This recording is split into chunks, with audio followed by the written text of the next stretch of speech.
Hey Kiara, Yan, how are you both doing?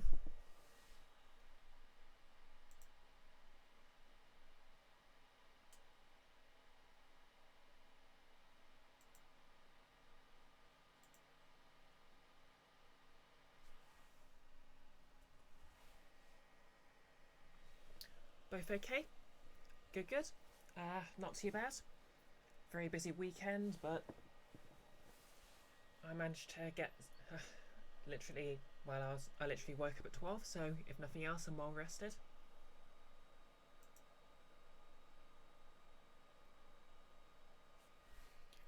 Feeling kind of stressed about the state of my laptop, but I think it should hold together for at least until I can get something to replace it.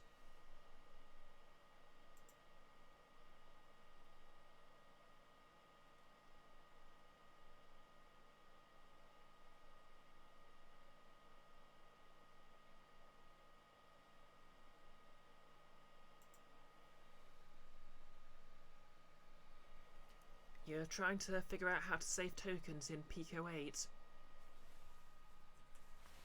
That's just like a thing for making 8-bit games, isn't it? Because I know Celeste was well, the original version of Celeste was made in that.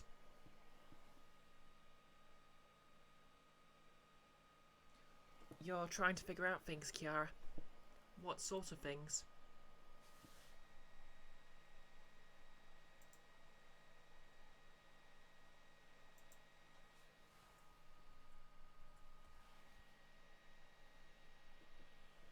Yeah, it's got an 8,192 token limit. Every number, every operator, every string is a token. Okay, so basically a variable in most programming languages. Kiara, emotional things. The simple things. Simple in quote marks, of course.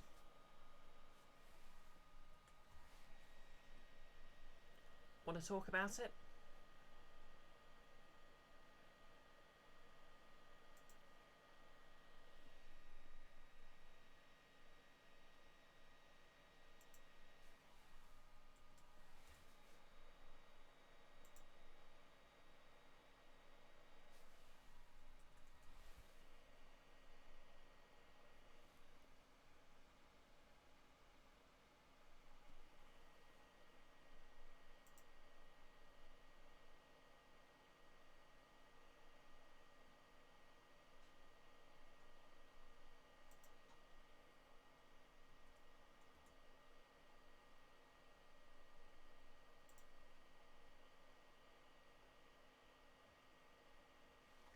You woke up tearing up, but it's Monday. Yep. Mondays just be that way, I guess, sometimes. Still, you know I am if you ever want to talk. I mean, I'd assume you don't want to talk publicly here, but that's also fine.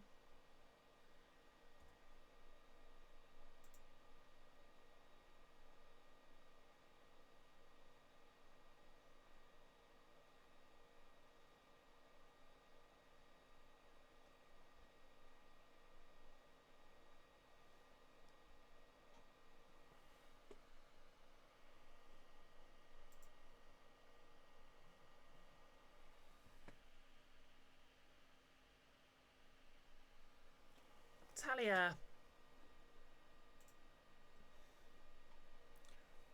Hydration posture check. Okay, I'll do that when my camera's on.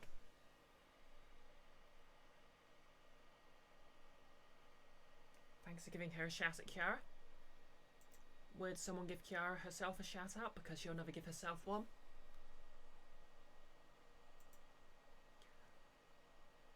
Because she has the unfortunate flaw of being mean to Kara, which would be unforgivable if it weren't for the fact she is Kiara.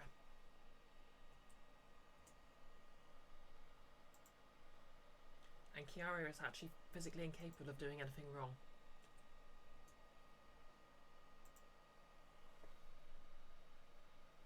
Thank you, Talia.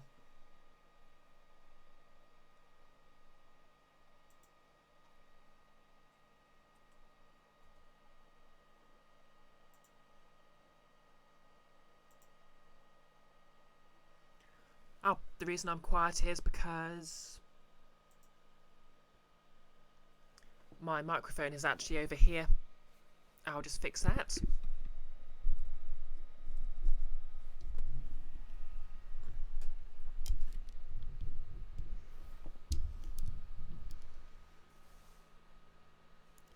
Yes, you do stream, Kiara.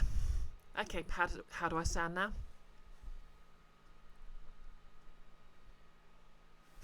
Oh, thanks for calling me cute.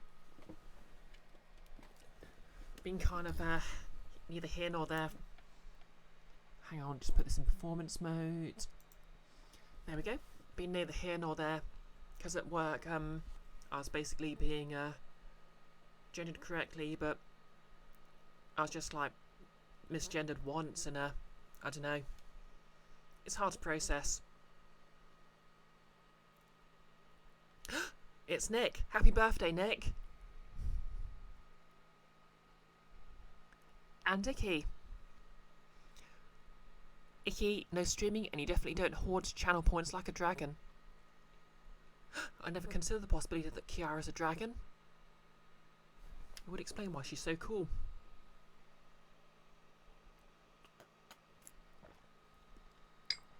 And thanks for giving Nick the shout out, Kiara.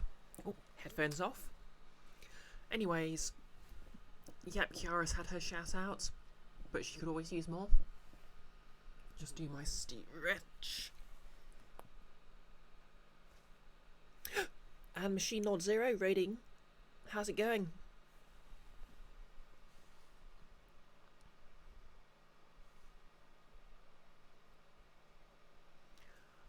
What's Zero just been playing? Oh, Dark Side Detective, nice. I think I saw a bit of that on Summer's channel.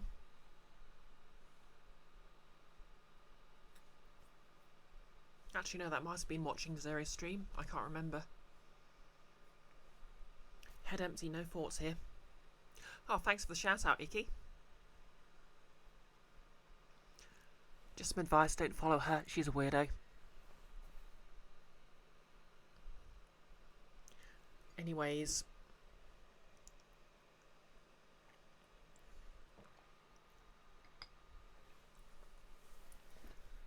That's the hydrate and posture check done out of the way. So without further ado. Wow, things have gone all foggy.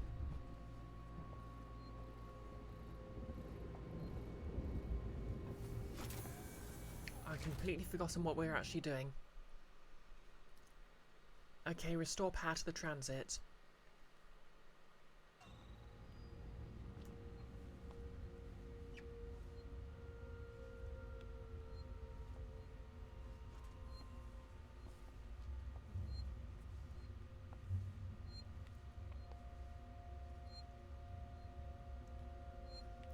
Alright, this area.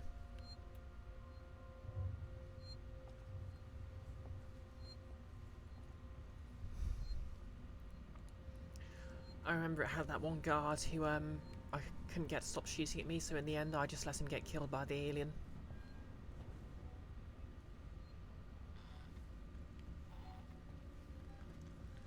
Oh boy.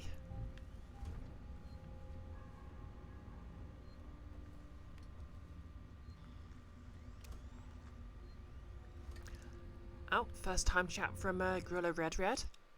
Hello to you too, how you doing?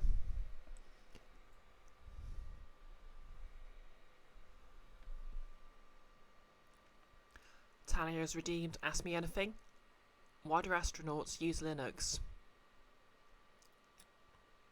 Something about space bars?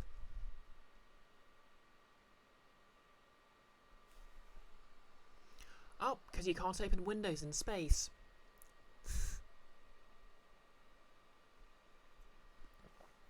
Gorilla Red Red, is just Gorilla okay? Oh, thanks for the follow.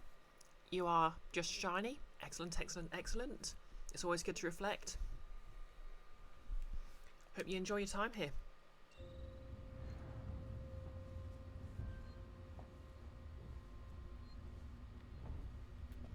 Do I have my flamethrower out? Yes, I do.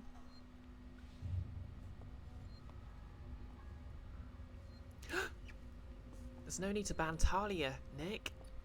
Wait, you can't. You're not a moderator. Oh, yep. Forgot to search this guy's corpse. Okay, we're looking for a way to restore power. Which, ironically, is the exact opposite of fighting the power, but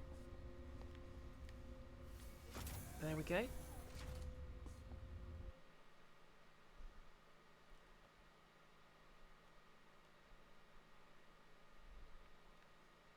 Okay, either works, Gorilla. Perfect.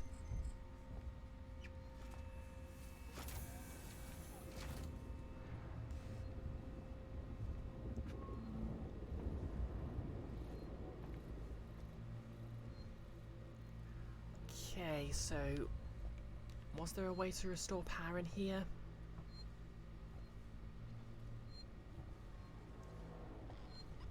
There was a save point, but no way to restore power apparently.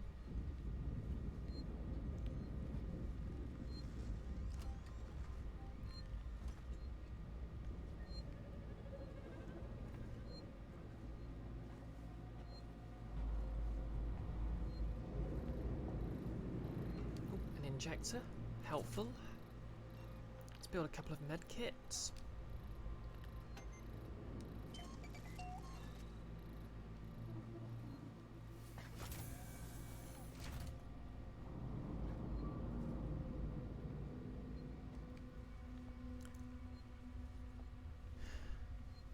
Yeah, I don't have any idea what I'm doing here anymore.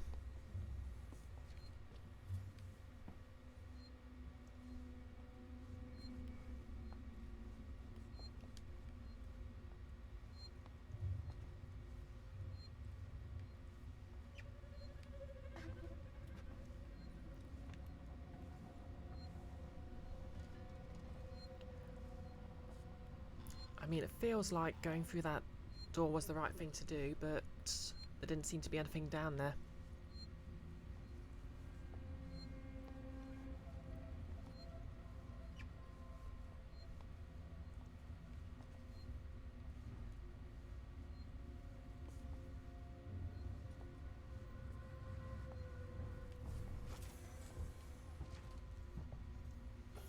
Unless, of course, I missed something this way.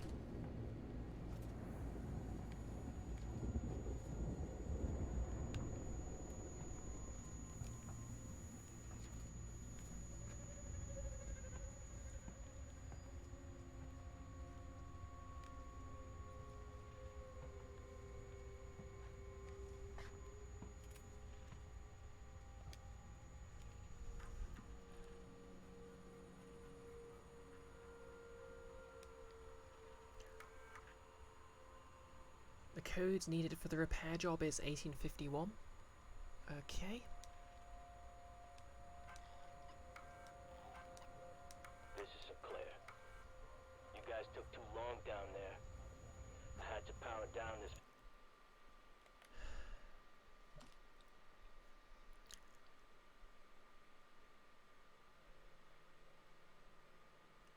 Okay, so what needs repairing?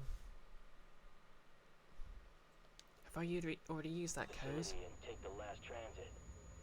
We can't afford to keep the sanctuary wide open. See, this is the problem with one creature to get in, and all the supplies and weapons having like 5 days between streams. You completely forget what you're doing. I'm gonna sit this out till the rescue comes. I'm sorry, but when you started chasing after a ship that'll never come, you broke with the plan. Sinclair out.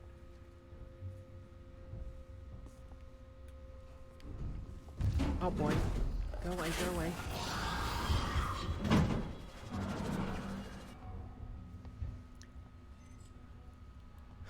Okay, that might be an issue later.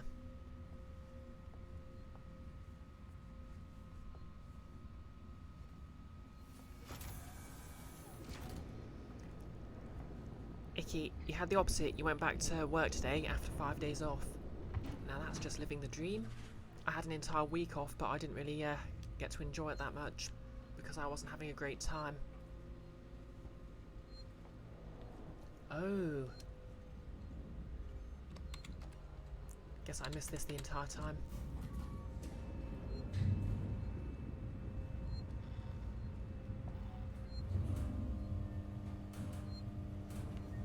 Oh, hey there.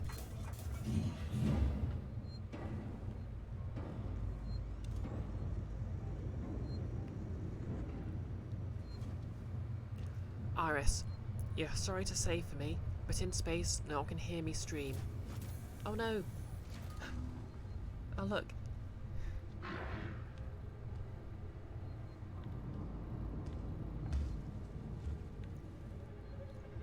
Mr. Zuckerberg, I didn't realise you were in this game. Sorry, I had to go there.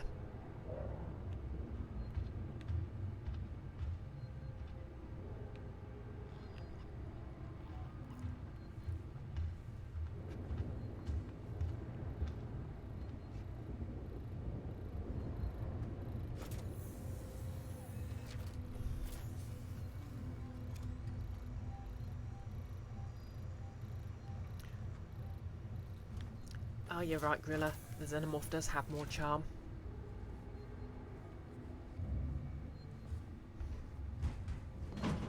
And more morality. You're correct, Iris.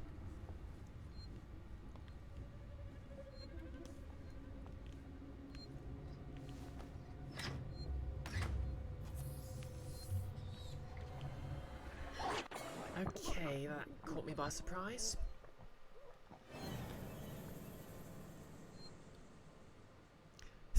Nick, that was pretty messer of me. Oh, I see what you did there. Oh, hey, Nihilus.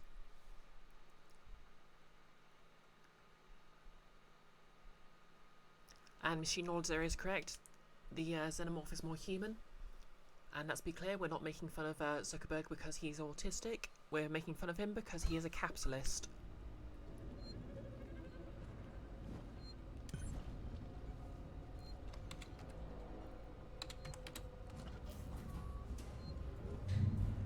He does not need to read people's emotions to understand that his what he's been doing for money and power is immoral. Anyways, how are you doing today, Nonus?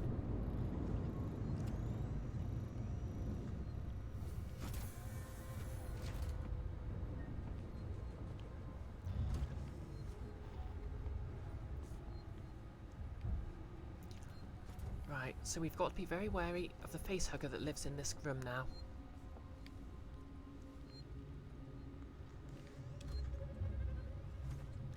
Sure is nice of these facehuggers to sort of hide behind cardboard boxes, though.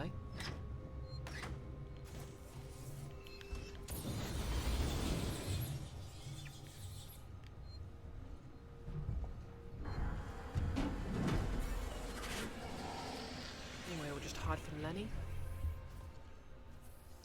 Gorilla Red, there's no is such a thing as effective empathy, where you can register others' feelings, even if true empathy is more difficult to grasp.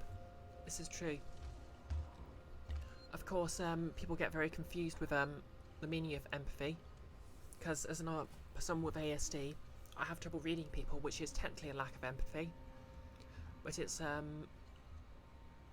not necessarily empathy in the sense that people usually mean when they say empathy, so yeah. Anyway, where's the alien? How you doing, Lenny?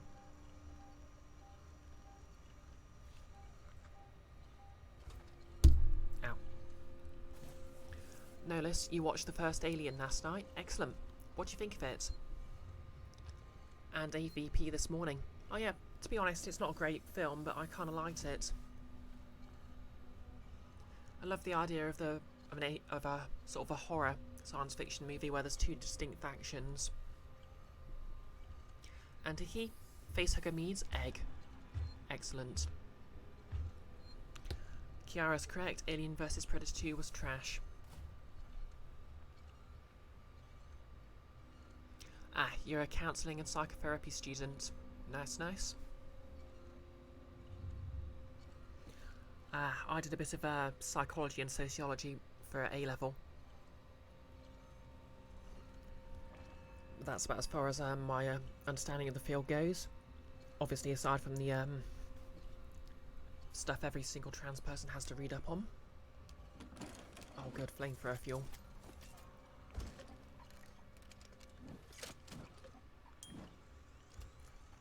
Okay, so the xenomorph has disappeared for a bit. Oh god, it's back. I got here when they were sealing the sanctuary. I don't know what I expected. Maybe they changed their mind and let me in. Maybe they tricked me bad. They shut the door in my face. I can hear movements from the floor below me. I haven't got long. Sinclair and his people have Sevastopol's food supplies and much of its weaponry. But I heard the voices of children too. I'd wondered where the children had gone. Perhaps I can keep these monsters from them. I hope they do. Nick, facehugger, can I offer you a nice egg in this trying time? Could you imagine a facehugger with the voice of Danny DeVito?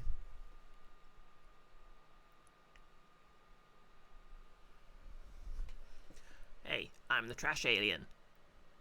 I only infest trash.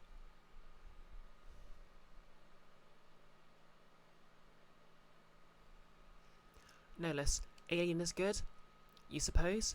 AVP being junk food is more your speed. Yeah, that's fair. I mean, I think personally Alien and Alien are an excellent pair of movies just because they sort of take the same premise into different genres. And I found that endlessly fascinating. Nick, you want that so much now. Kiara, someone at work. We need the flamethrower. Did you bring the flamethrower? Yeah, that's fair. I mean, I work retail, so I'd love to have a flamethrower. Kiara, next Alien movie, a romantic comedy. I mean, that's how I read Alien Resurrection. I mean, you can't say the Ripley clone and the robot girl didn't have chemistry.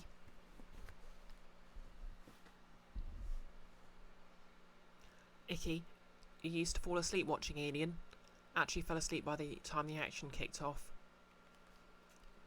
I suppose, to be fair, it is one of those movies that kind of starts... Well, it is literally a haunted house movie, so you sort of meet the crew and...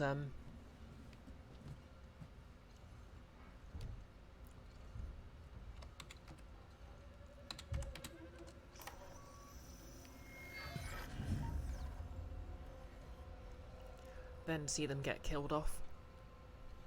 Gorilla Covenant was an improvement on the disaster that Prometheus was.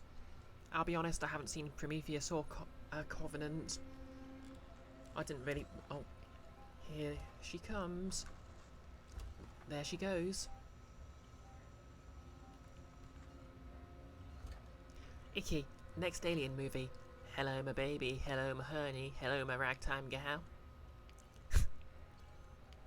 I really should rewatch Spaceballs sometime. Because, quite frankly, that gag was genius.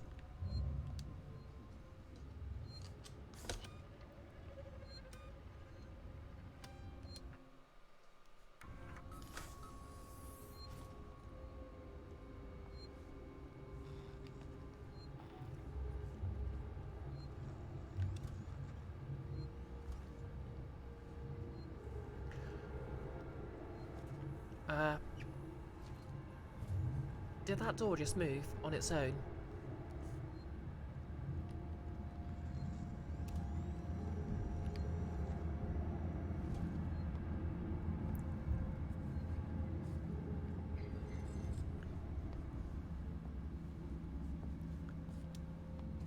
Okay, I'm going to call the transit system. And I'm going to trust that the alien is not going to jump down and eat my face.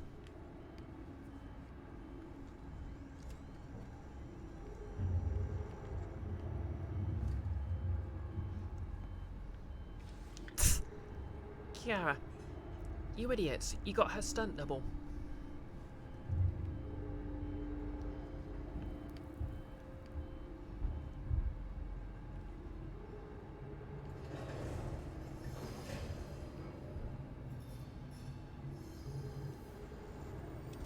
Exciting, panicked, waiting action. Eh?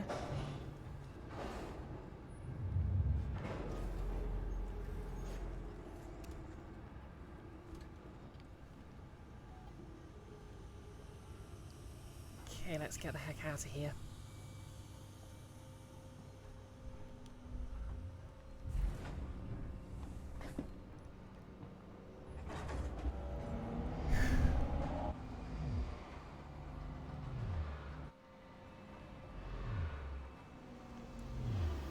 No cutscene.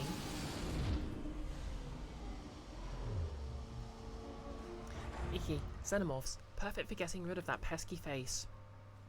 This is true.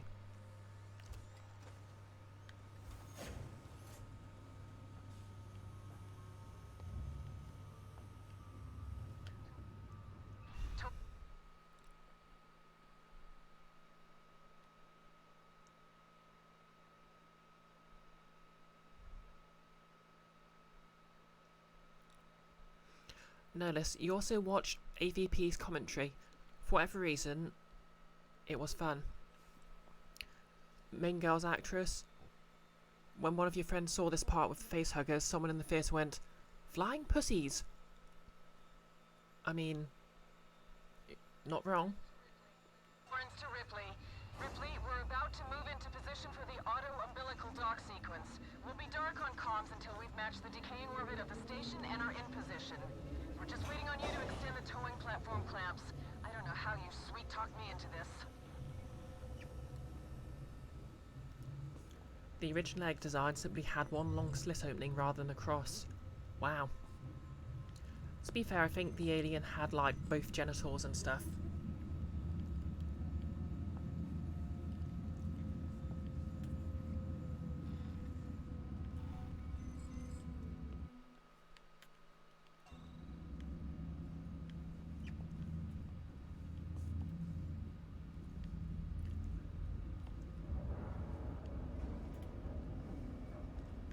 Okay, this is the place.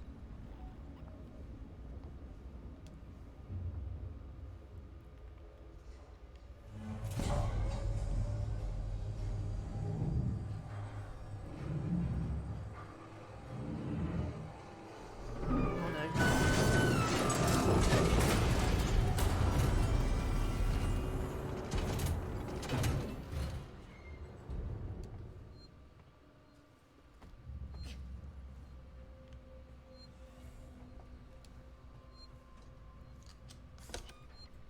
Thanks for the preemptive F-Zero. F-Zero. Gorilla, you don't know this, it has any, to be honest. It's a parasitic species reproducing by taking over its host. Yeah, but like the original concept art for the alien did actually give it a phallus as well.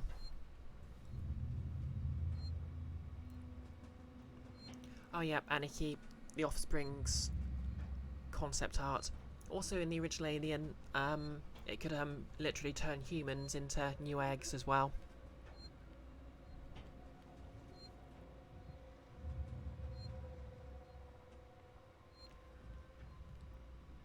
Also, since I don't say it enough, oh boy. Orbital stabilizer failure. Abandoned station. Abandoned Doing my station. best. Okay, is this door locked? Oh, bye.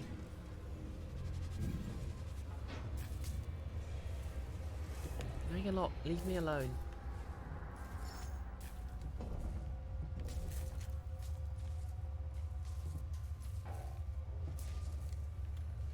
Oh yeah, let's craft some medkits.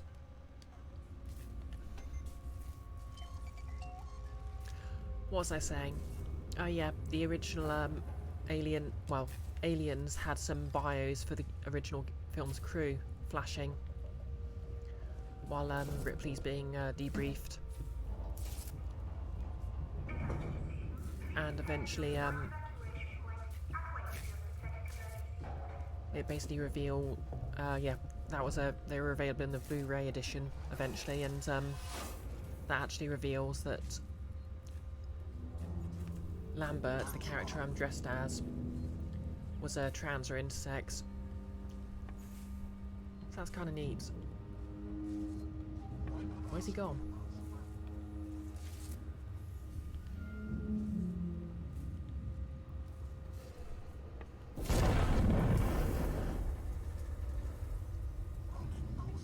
Oh, there. Well, he's slowly approaching.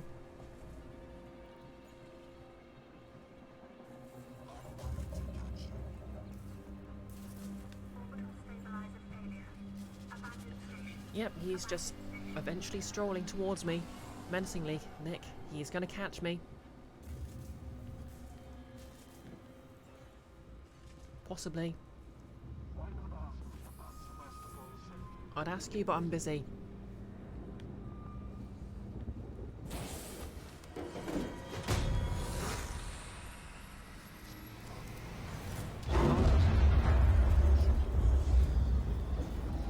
No, this is not what I need right now.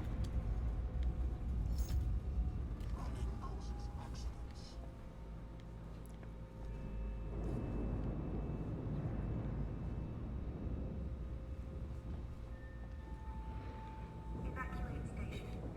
This is not the drill.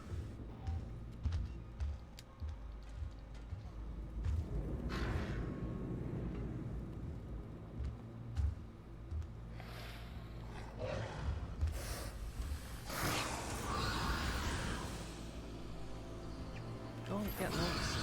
I don't have any time for you right now.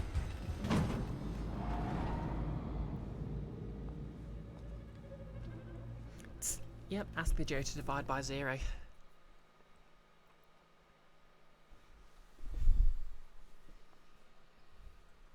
And yes, the Joe was initially on fire.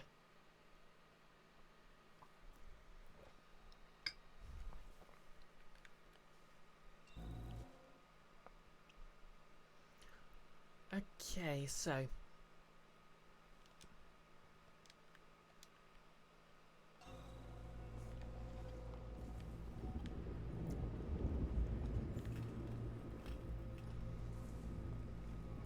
for legal reasons, you're not allowed to do mathematics.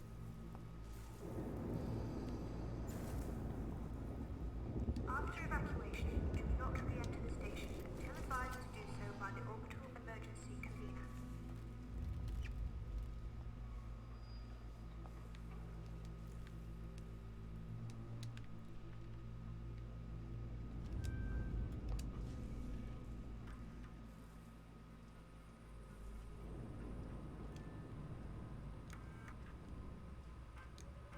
Okay, nothing else in there. Let's just pause and read that.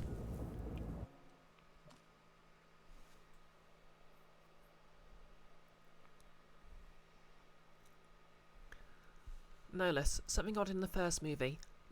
Nobody actually gets to try and scare the alien with fire. They never got to test the theory. Yeah, you're kind of right. Although I think it did come up in Aliens.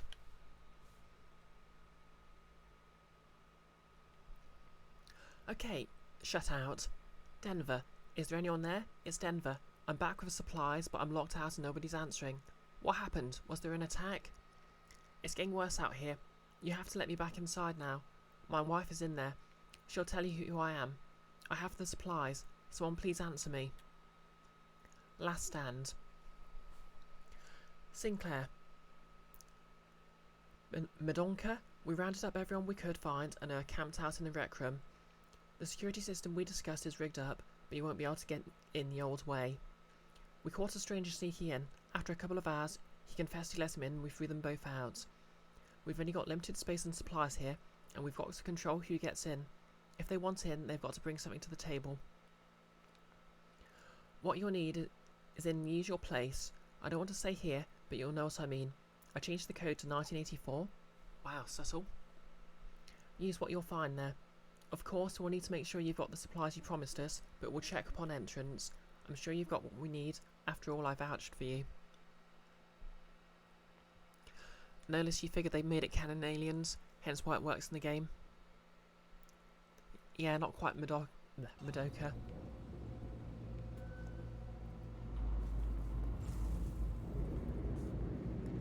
Anywho.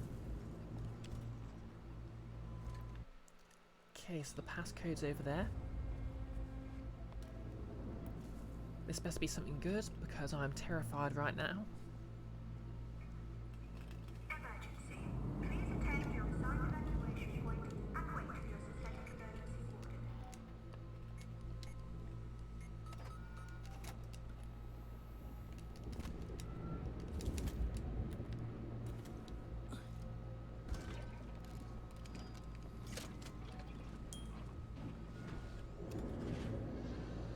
Okay, so I've got a key card.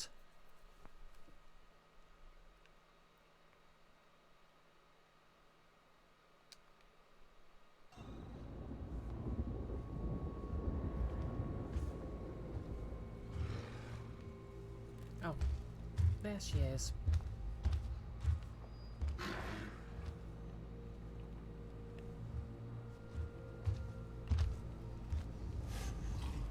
You saw nothing. Come on, there's a fire right there. Why aren't you scared of it? Orbital stabilizer failure. Abandoned station. Abandoned station.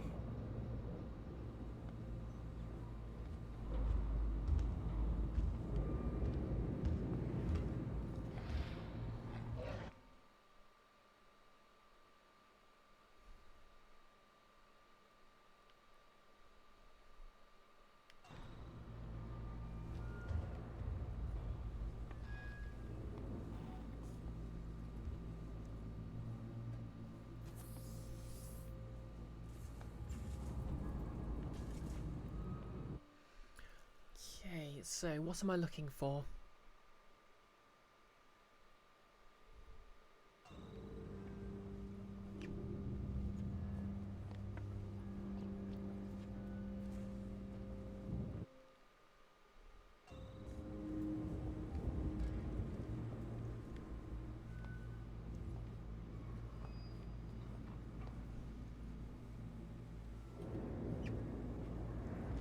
Evacuate station.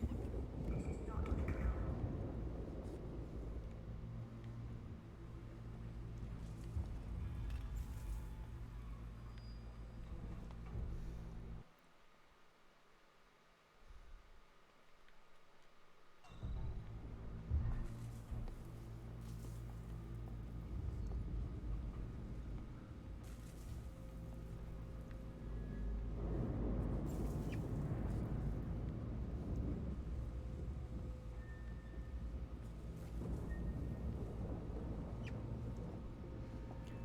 I guess the only way is to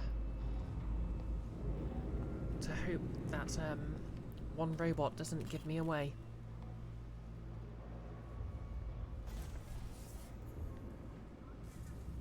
After evacuation, do not re-enter the station until advised to do so by the orbital emergency convener. This could require our attention. What are you doing here?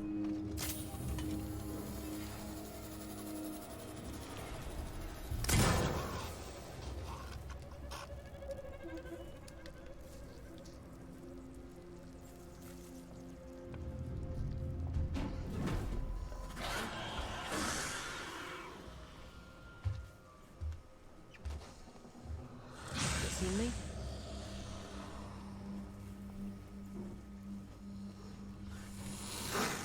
I'm gonna guess yes.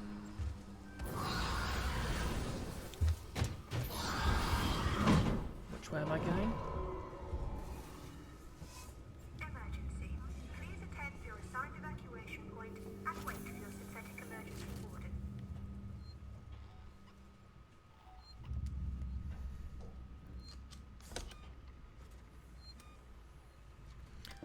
Okay, so I've got a key card.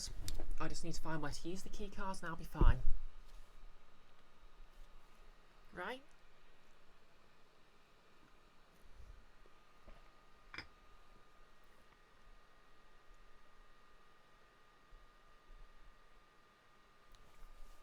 No less. The AVP commentary also said that when the alien queen poops out an egg, there's a guy's arm pushing it out of the ovipositor thing, and they got the same guy to do it for AVP as they did in Aliens, as a favour to someone. Okay, that's kind of neat.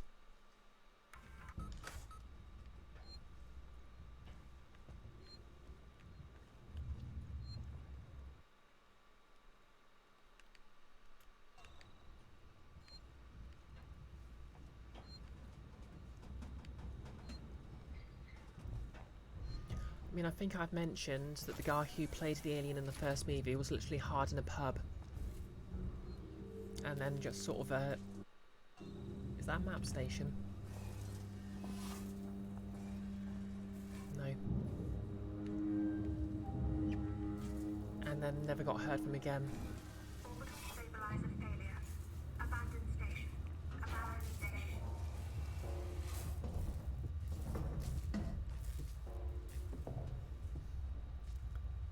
At least until a few years later when he died from complications from sickle cell anemia, on a few decades later.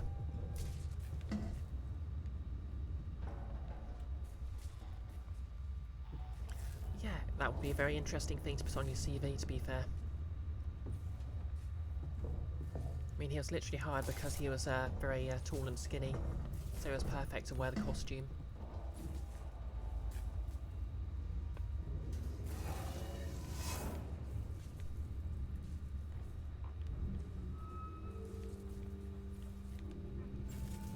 Evacuate station. This is not a drill. You prefer commentaries for at least one actor in them, which is why you listen to this one, but not the one for Alien. Yeah, the actors tend to have more of a front-end view of things. To be honest, I think my favourite commentaries to date are the ones you get in the Futurama DVDs. Icky, you've seen the pictures, and he was indeed a Finman.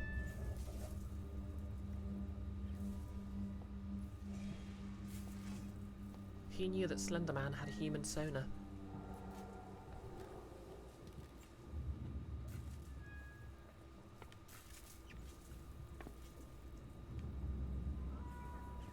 After evacuation, do not re-enter the station until advised. Where do I use this key card?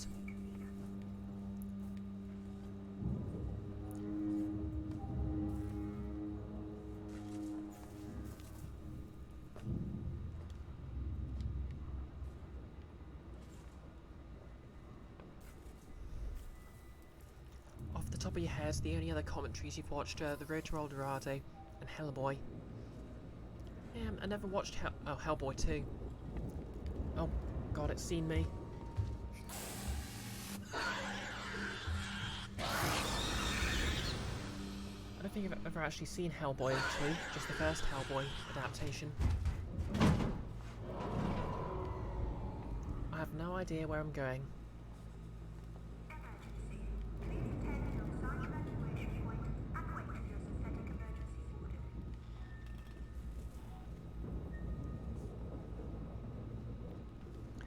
Yeah, if anyone wants to look up where I need to go for me, that'll be helpful actually, because I'm going in circles now.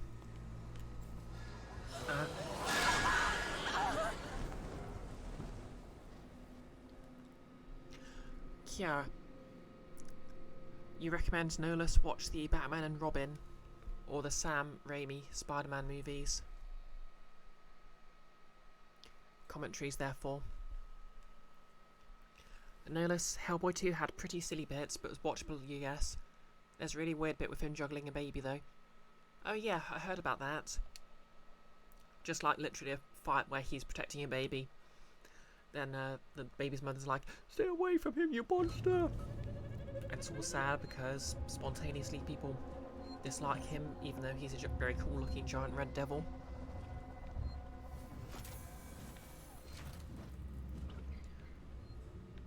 Takes all kinds, I guess.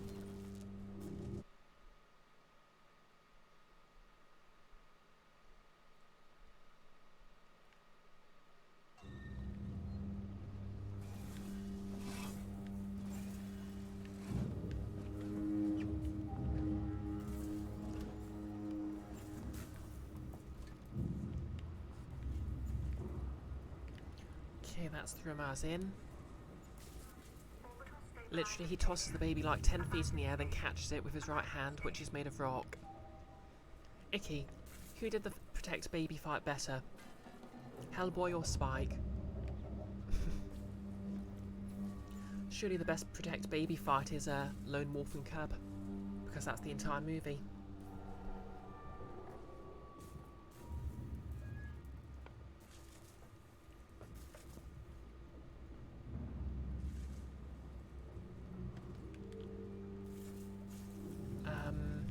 I have questions.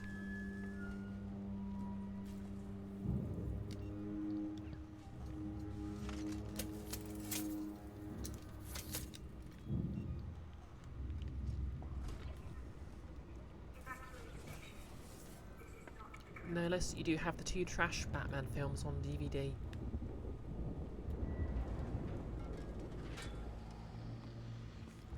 Oh, there she blows. Watch out, girl, she'll chew you up.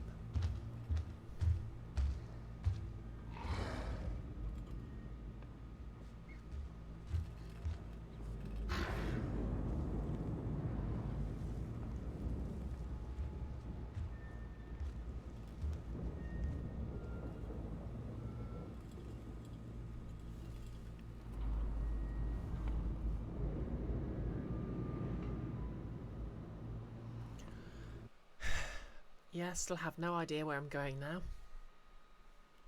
Unless there's a door to the right I've missed the entire time. Do not re-enter the station until advised to do so by the orbital emergency convener.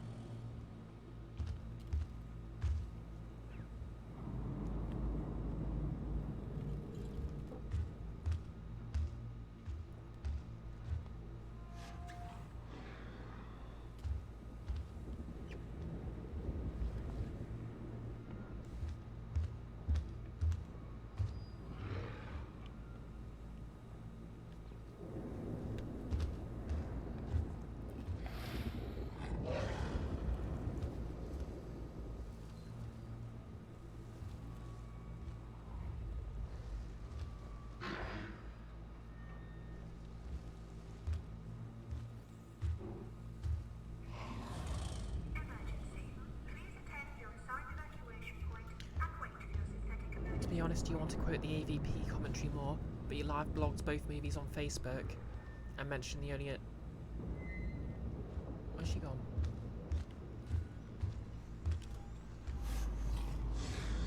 Yeah.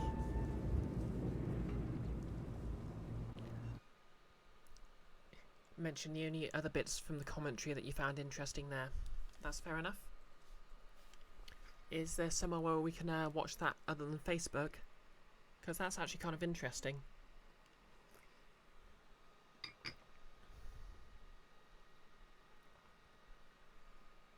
Or listen to what your thoughts, I mean.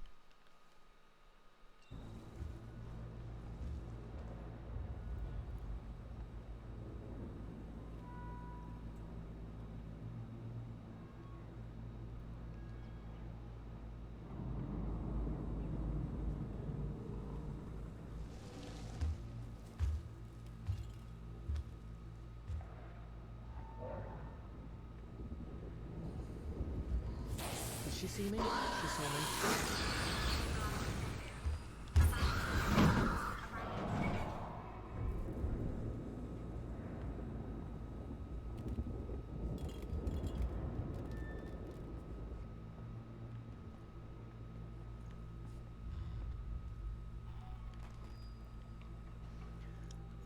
Yeah, as I said, if anyone wants to sort of look up where I need to go from here, I'd actually be quite grateful. Because I'm kind of lost now.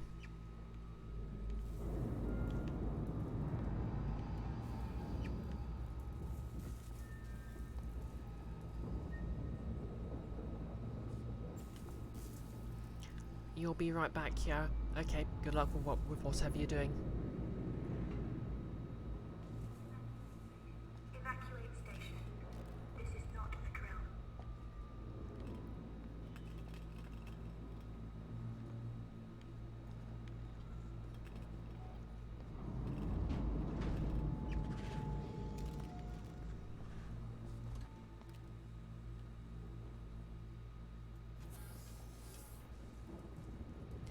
When you say live blog, you mean comment in a chain where you think of something funny to say, leaving much unreacted to? Oh yeah, fair enough.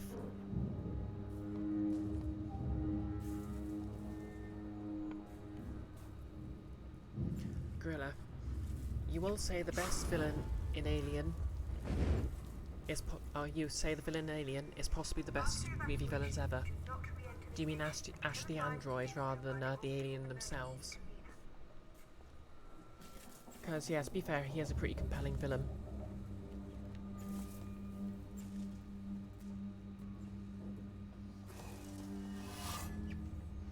I mean, he's literally the personification of the company man. in that he is a man built by the company.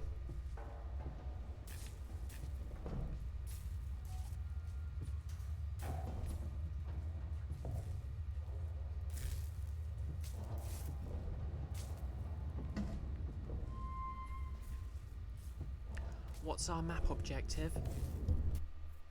Find an alternate route to the spaceflight terminal.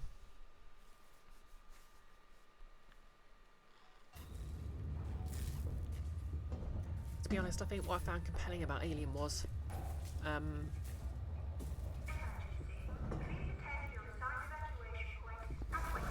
his motivation was very human, even though his sort of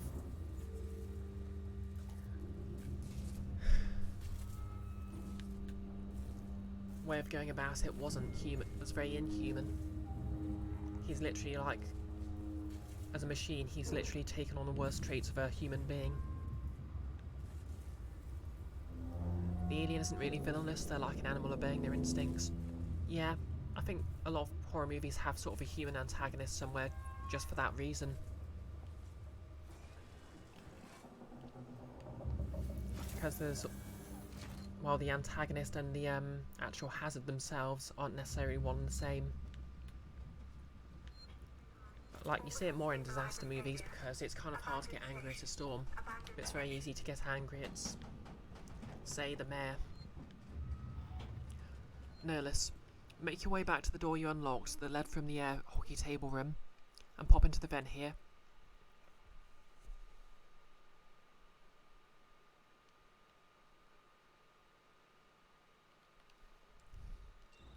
Okay, so there's only one air vent, but there doesn't really seem to be a way through it.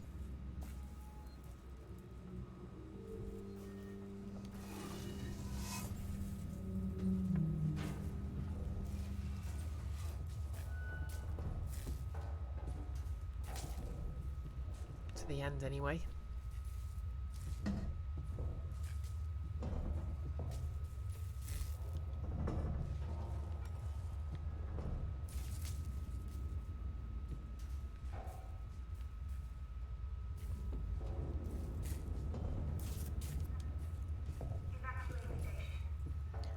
Dunno.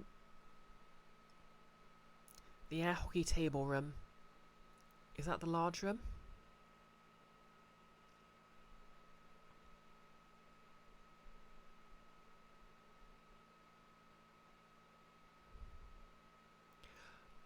Make your way back to the door you unlocked that led from the air hockey table room. Okay, I'm not sure what room that is.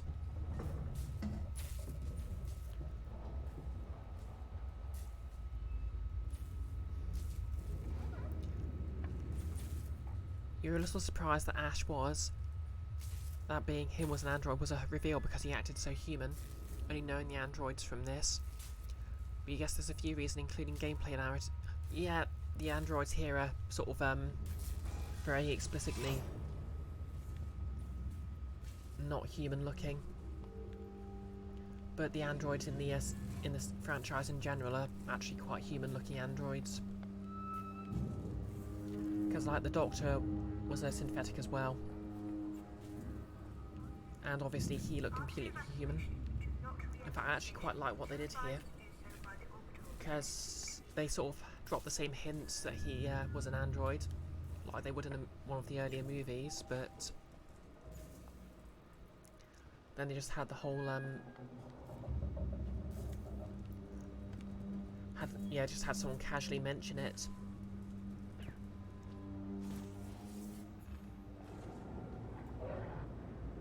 And he turned out to be one of the few unambiguously heroic characters. Tss. Yep, Tony Stark. I am an android. Okay, so is this the air hockey room? The large triangular one?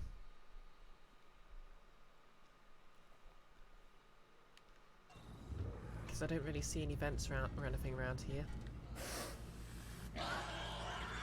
Oh, see me.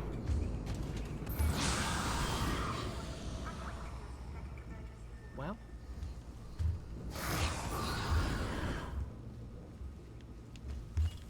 Yeah, you better run. If it helps, I just picked up a key card from a safe.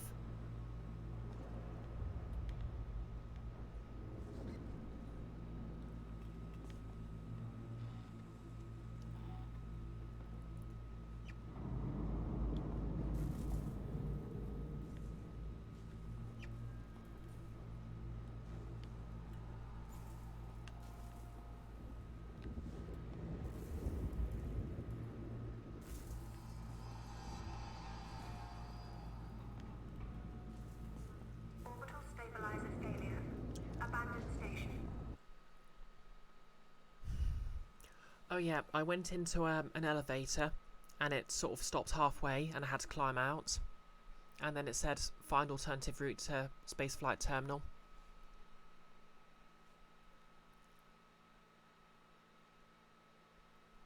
Whereabouts is the elevator? Is it the same elevator I came in on? Abandoned station.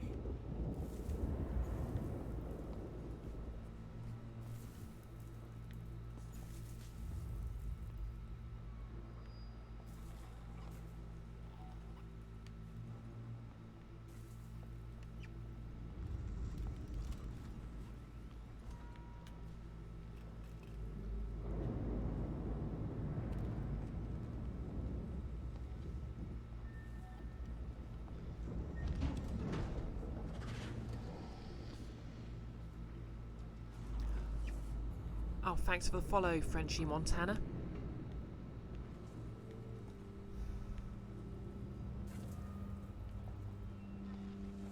Evacuate station. This is not the drill.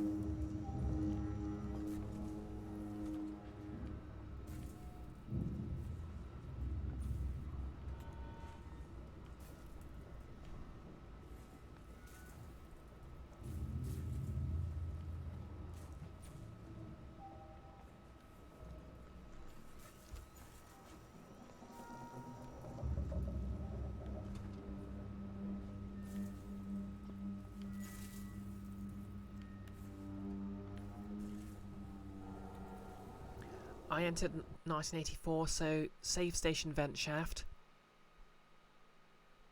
In another room, look for another key in the next room.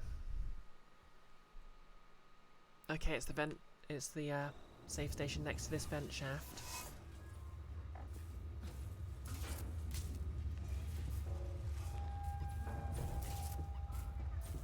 After evacuation, do not re-enter the station until advised to do so by the orbital emergency convener. Maybe I'm just being a complete and utter fool then and missing something.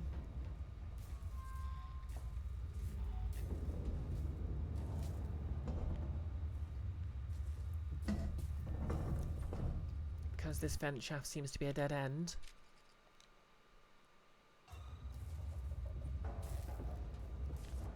So I'm probably missing something very obvious indeed.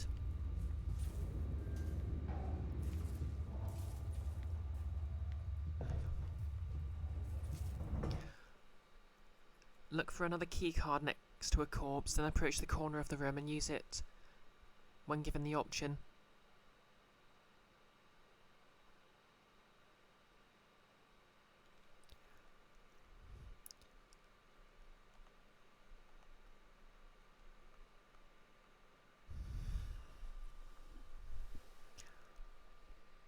Okay, I don't think I've found a key card next to a corpse.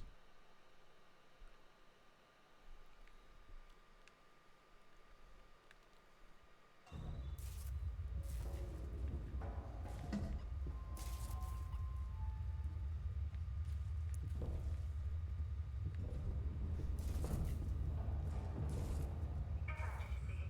Please attend your assigned evacuation point and wait for your descending emergency orders. No, we've not ducked under any forklifts recently. The last major event was an elevator I stepped into malfunctioned and I had to climb out, and now I'm in this area.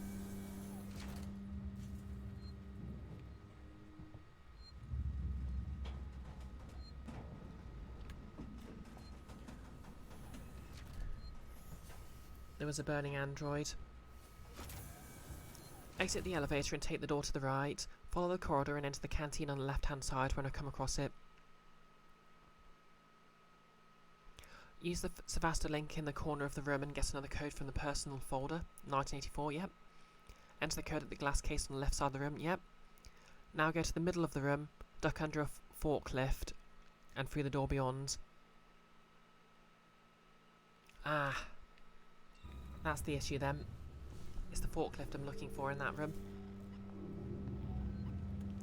You know what, I might as well load the last save and get that flamethrower fuel back.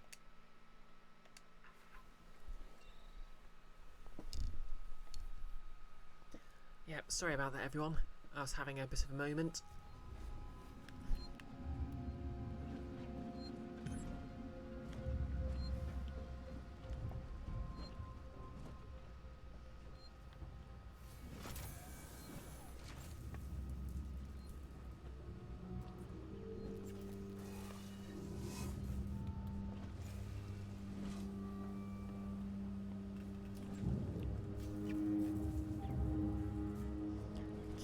Forklift in the middle of the room to duck under.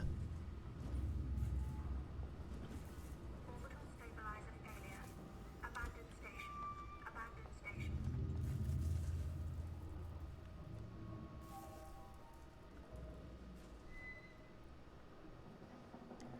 To be fair, a lot of guides are just text-based because that's just a limitation.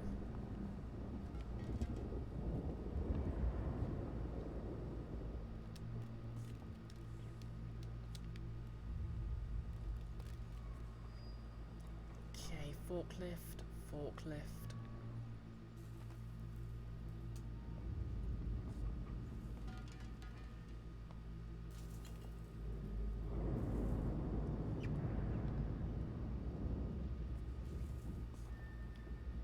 Oh, okay.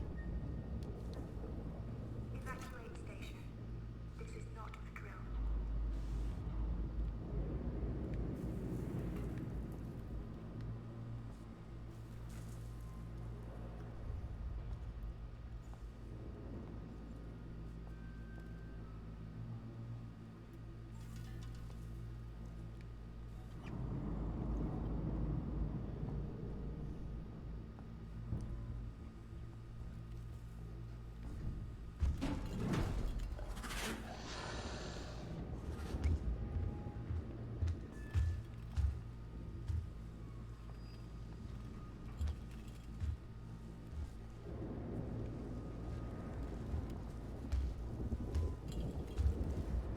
After evacuation, do not re-enter the station until advised to do so by the orbital emergency convener.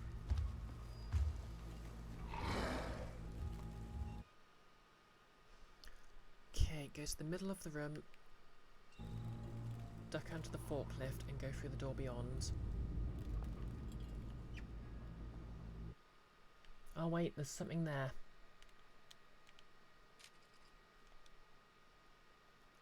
Oh, that's the keycard lock.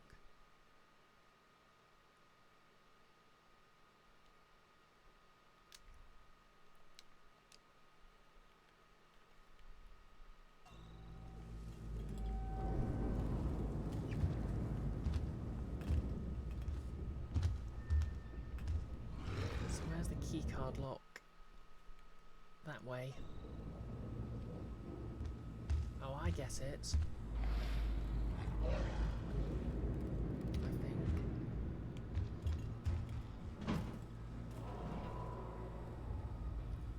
Oh, I see now. It's that panel.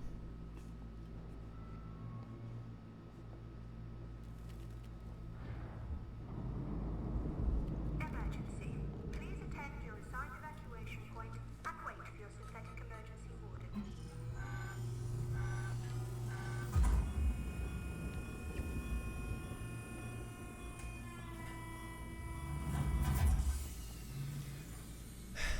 I am so done.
guess. Blue X door.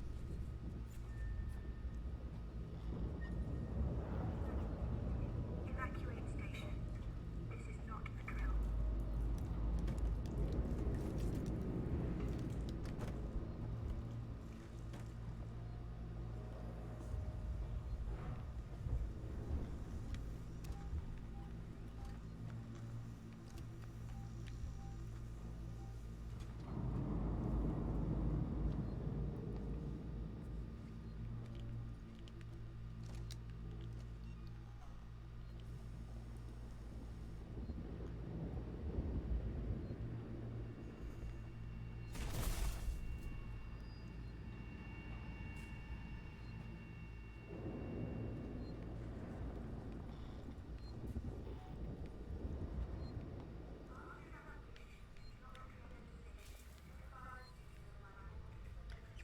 Okay, we've made it to somewhere.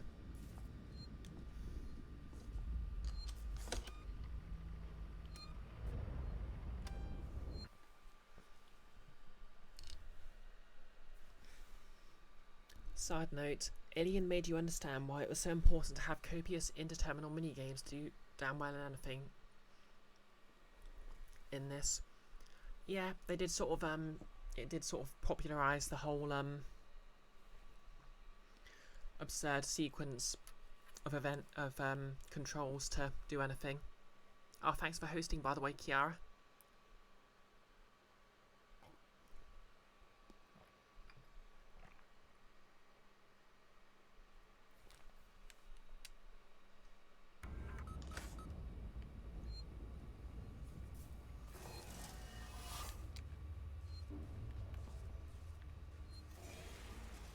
Okay, this must be the air hockey room.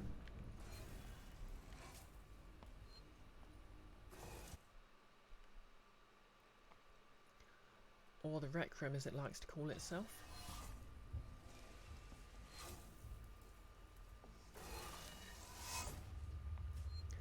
Gorilla, it would also help ensure against anyone drunk or crazy getting too far in the process before someone else decides to stop them.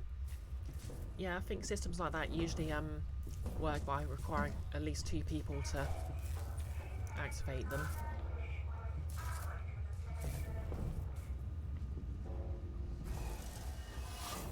Oh wait, this is the air hockey room.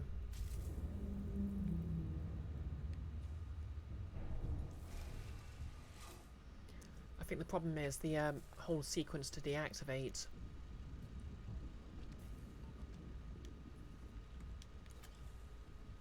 The self-destruct sequence was even worse. Especially with all the sirens and stuff going off.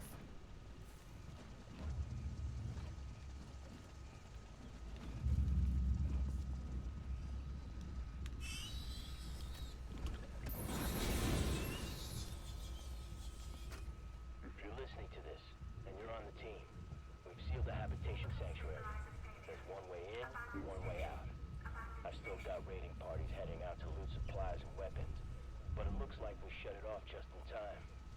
The Sikhs and synthetics Did we have backtrack and started start a moving away from generator? their stations. No. I've Oh, seen there's a trail of generator strangled here. bodies in public areas. So, be aware. Oh, and if you're listening to this and you're not on the team, don't come find us. We will shoot. Right, what am I doing again? Okay, there's a key card here.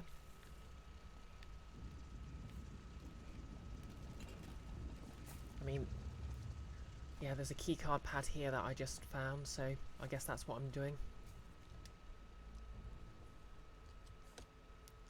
And that presumably does something.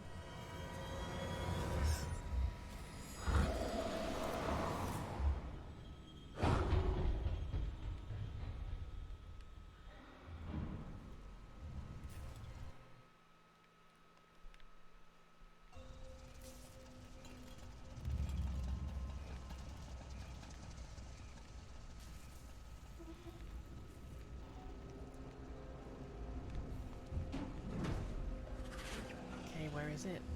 Oh, there it is.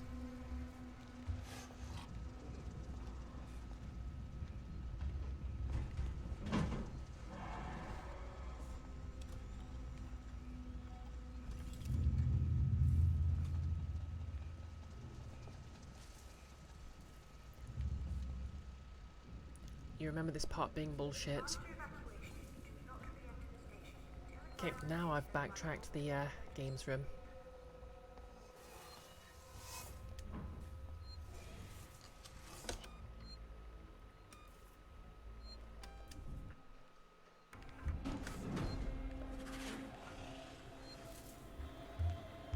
Okay.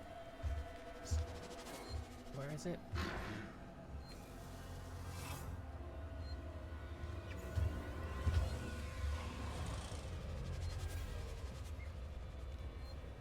Oh, there it is. Now, which way am I going?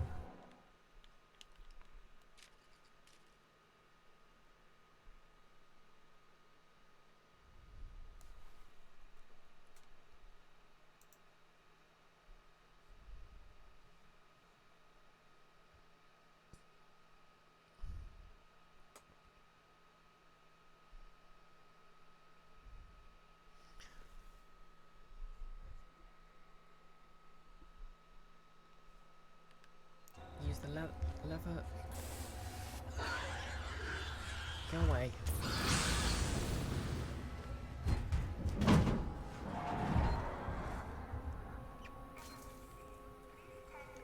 Okay. Okay.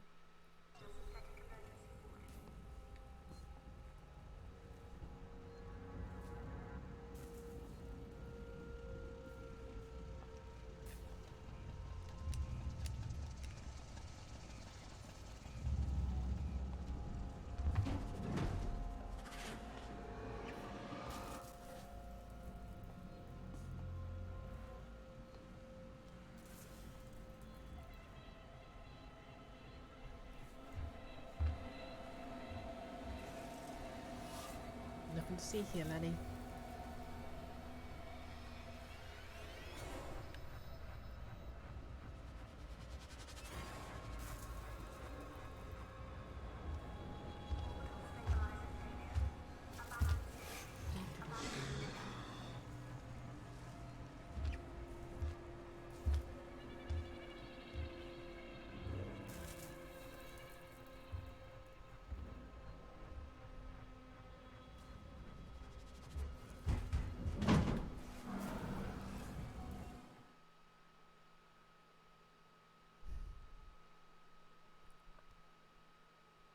Yep, I found the key card next to the corpse.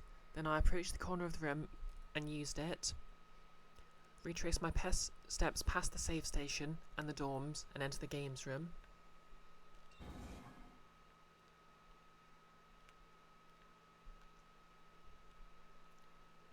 Don't know if the rec room's the games room.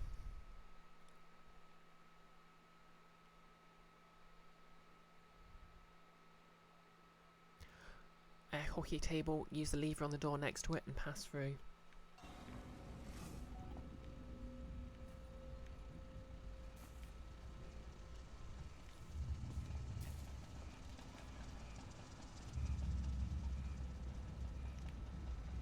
The guard doesn't mention the face hugger at all. Yep, that's the room with the corpse with the key card on it. Then I went over there.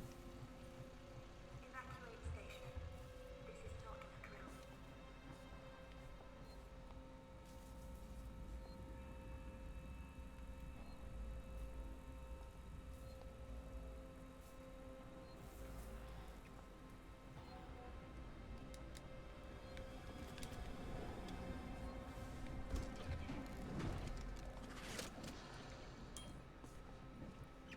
Okay, there's the save point.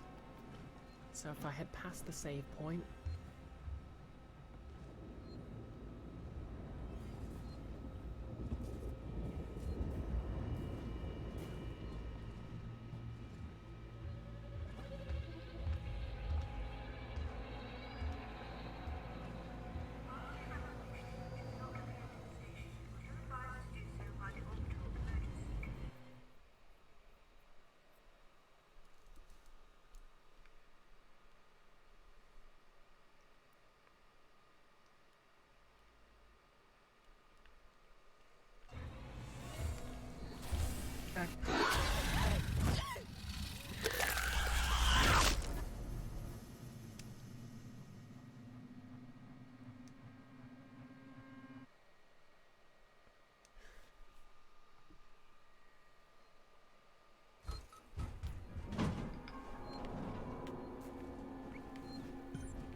tracker compass.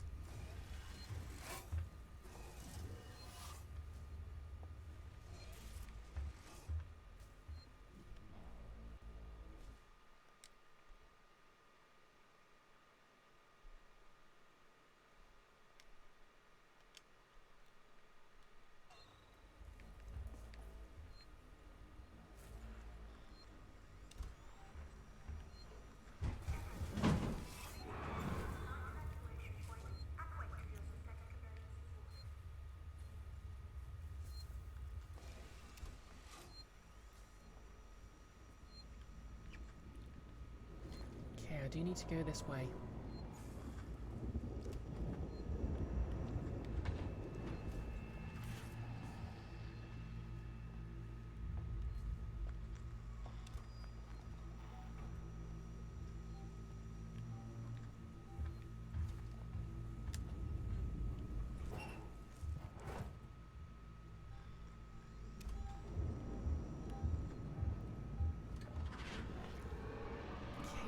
There she is again.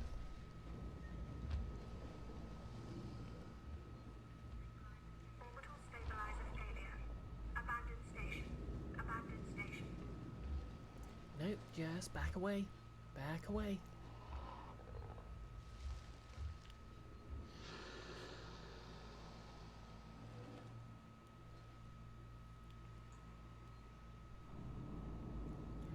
On the plus side, the cosplay is a little enhanced because Lambert isn't really a crack shock at navigating in the room either, in the movie either.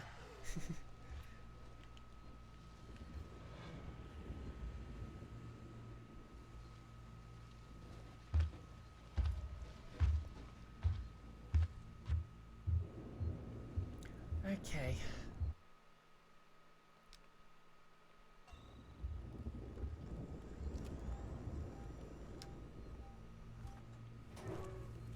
Evacuate station. This is not a drill.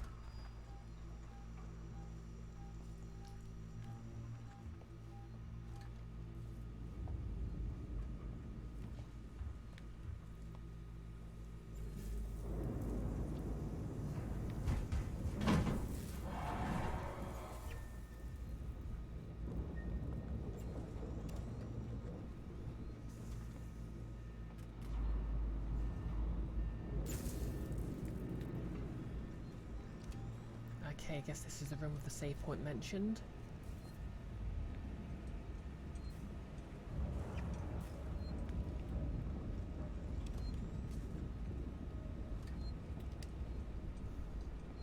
After evacuation, do not re-enter the station until advised to do so by the... When Dallas got into the vent, you're positive you heard her say, "No, other way," because she didn't tell him which way the alien was coming at him from. Yeah. I mean, her story's kind of sad because you can sort of see her breaking down. Because she sort of gets angry at Ripley for wanting to follow the safety protocols, and she sort of realises she was right in the first place, and then she feels responsible for Dallas, and it's a whole thing. Oh no! Okay.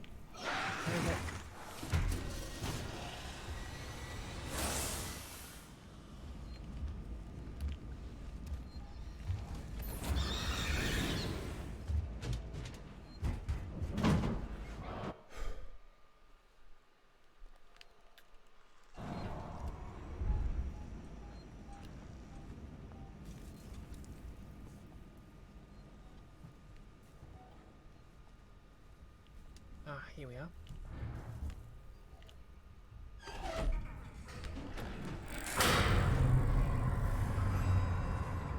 Okay, so now I have to backtrack to where the generator is.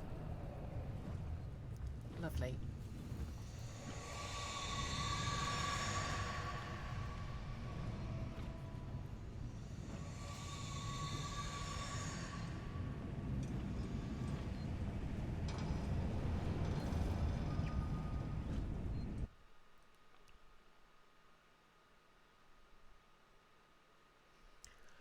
The Blu-ray comes with a short graphic novel adaptation, and she punches Ridley for it in it. I mean, I could have sworn she basically tries to throttle her in the original.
Okay, I get what they were going for in this terrifying mist-filled tunnel, but it's more annoying than scary at this point.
Come on.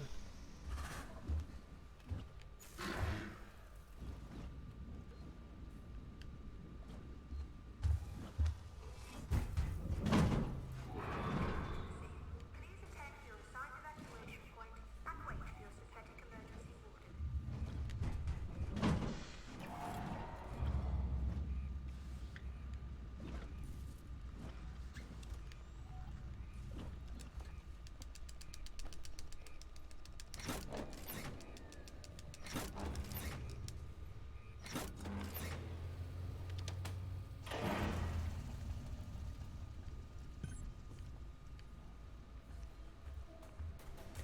I appreciate what they were trying to go for here, but I don't think having to go back this way added all that much.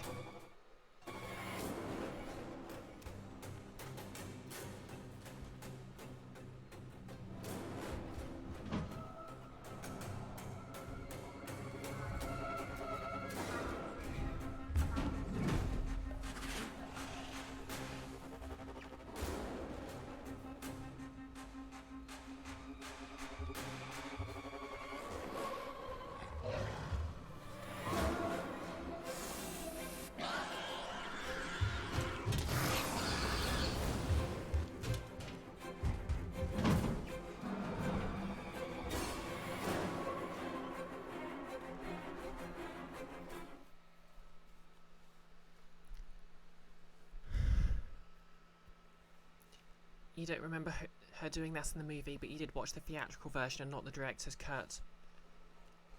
I think the version I had on DVD is the quadrilogy.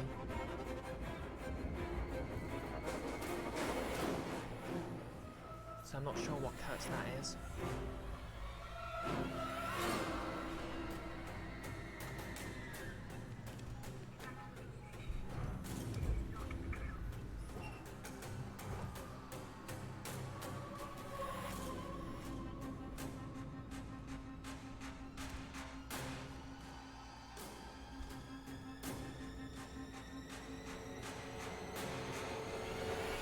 The orchestra needs to chill.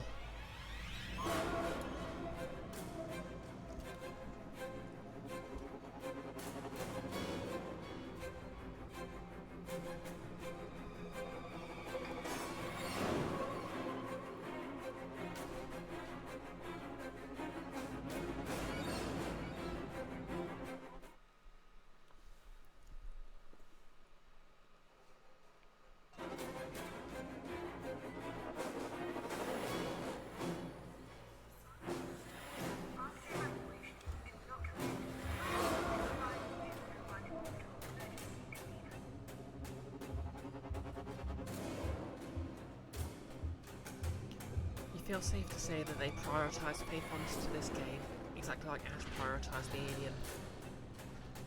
Up to all hours, up to and including the fun, was expendable.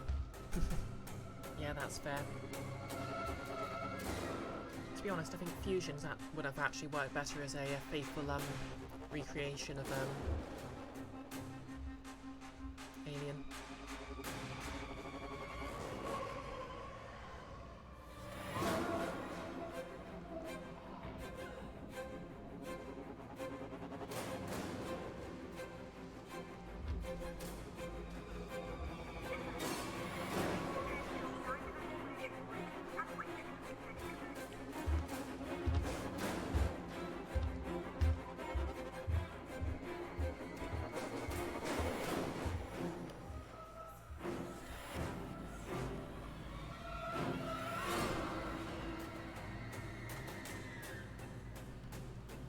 well, and Metroid Dread, because it has the sense to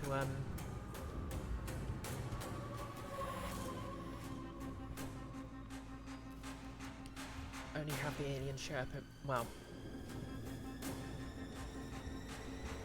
the MEs, which are the alien equivalents, only show up at key points. They're clearly signposted, so you know when to, you can take a bit of a breather. Stabilizer failure. Abandoned station. Abandoned station.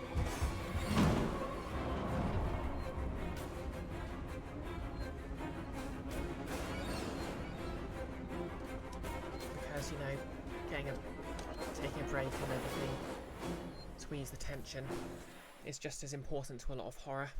That's why horror comedies work so well. Anyway.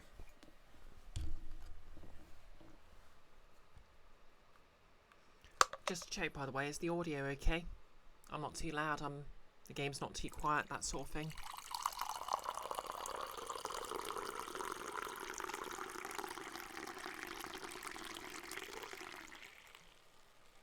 Okay, audio is good. Good.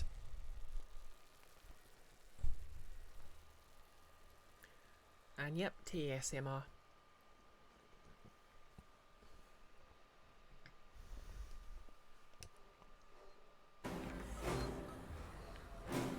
God, I wish those musical stings didn't sound so much like the alien.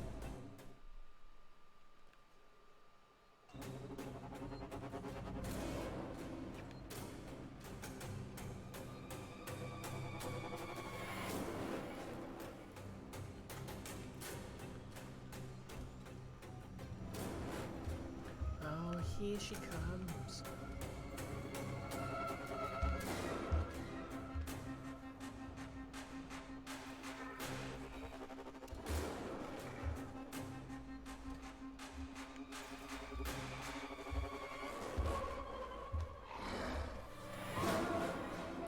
Other than the orchestra needing to chill out, we're fairly Goldilocks between game and like.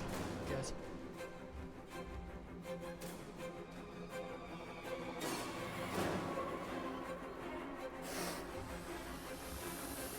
She's sniffing out for me. This lady just got cold. Hey Lenny, could you wear a mask?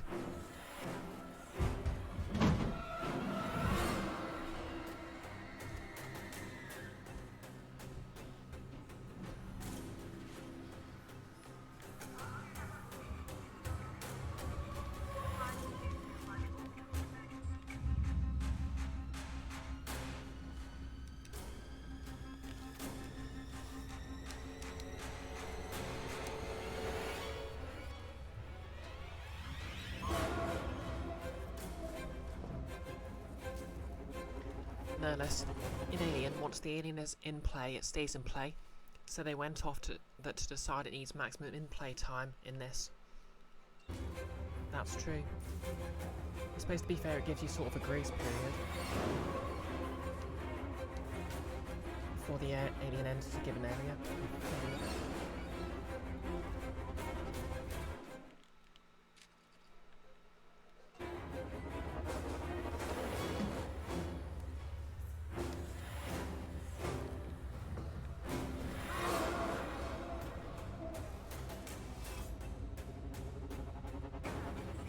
Please attend to your assigned evacuation point and wait for your synthetic emergency.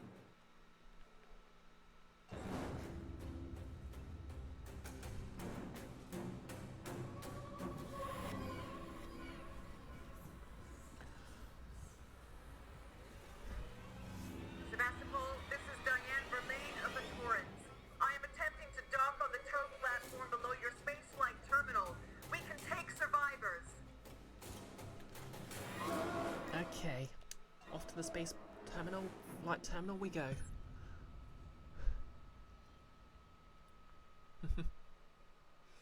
This is the vent shaft that doesn't go anywhere. It just wastes time and gets you killed. Yeah, it did go somewhere. I have no idea what that tune was supposed to be to, but hopefully that worked. Working Joes are rudimentary androids, but that doesn't mean they're harmless.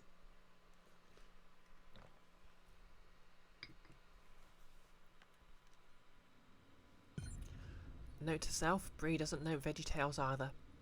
No, I'm afraid I don't. After evacuation, do not re-enter the station until advised to Okay, do find so a way by for the orbital Taurans to dock. emergency convener.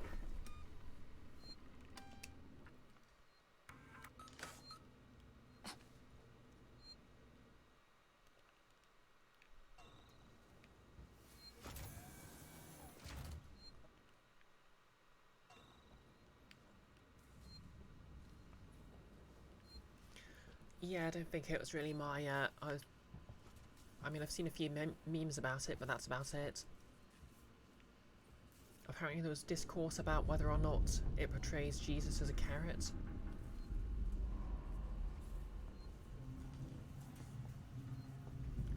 Grilla, doesn't that map look like a wobbly arm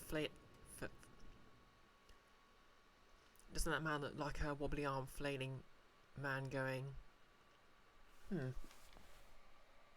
Yeah, it does kind oh my god, it does. It looks like an 8-bit sprite. Someone new. Well, guess the graffitis will on use hand-eye call-out posts now. Evacuation station. Please attend to your assigned evacuation point and wait to Oh hey, it's here. The area we started in. emergency ward.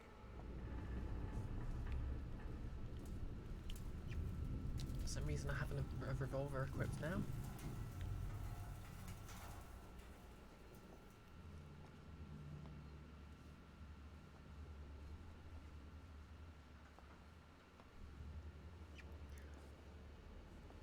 Okay, use the ion torch. Notice it's a really weird Christian, like, weird American thing with singing vegetables, seeing largely about absurd nonsense. Fair enough. Oh, we are the pirates that don't do anything. I know about that because it's got a TV trope named after it.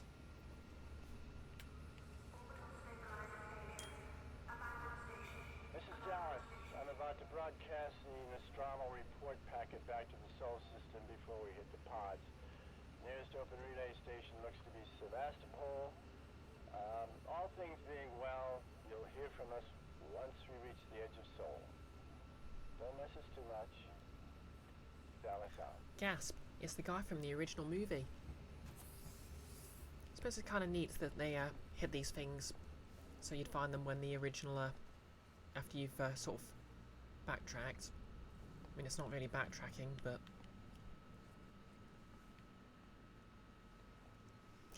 Oh, that was Dallas from the original movie, sending a transmission to the space station. I think it sort of implied that this space station was the last point of contact the Nostromo had. After evacuation failure, not re-enter evacuation station. Advised to abandon station. Orbital emergency convener. Okay, that's just straight up locked.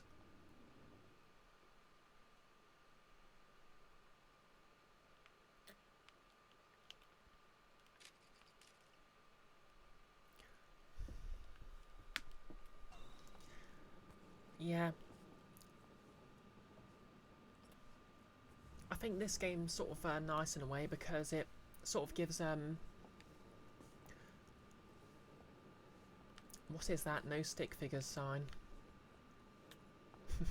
I don't know what you're talking about, but I'd assume they're allowed one stick figure.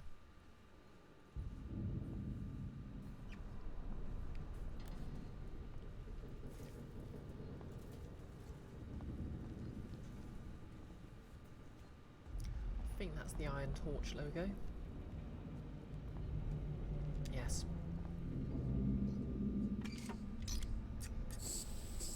Kind of weird how the different torches literally just seem to be using different gas canisters. Please attend to your assigned evacuation point and wait for your synthetic emergency. Oh right, the graffiti on the wall behind.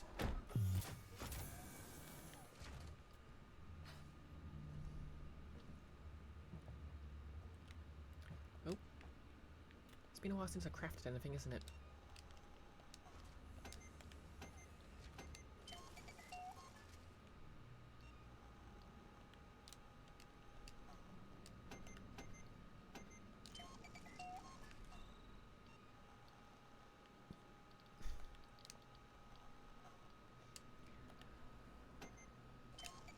I wonder why so many of the items need the injectors to build them.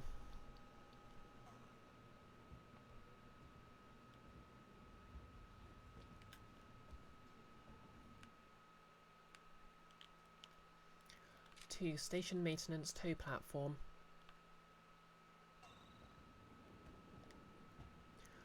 You're thinking of tagging me in your comment chain, but you could just cross paste it to Twitter for me. Yeah, that'd be helpful. Trophy earned. Free the Torrens.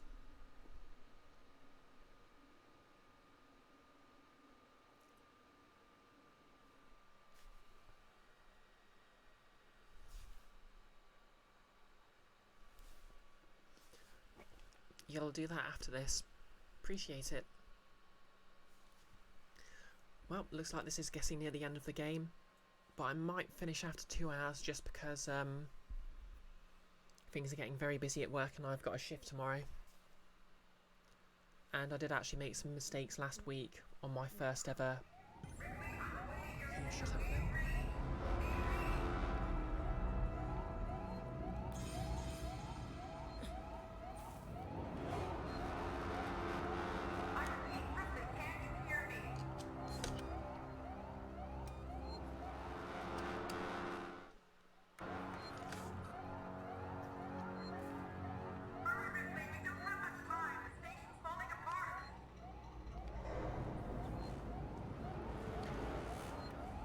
Looks like this might actually be the end of the game anyway.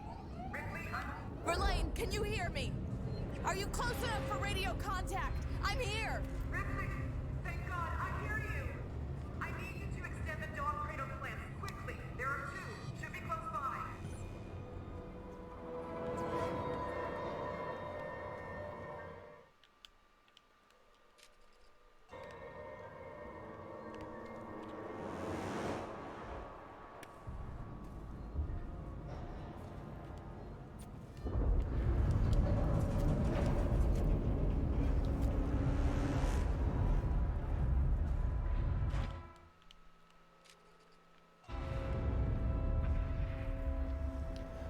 Hey Amanda.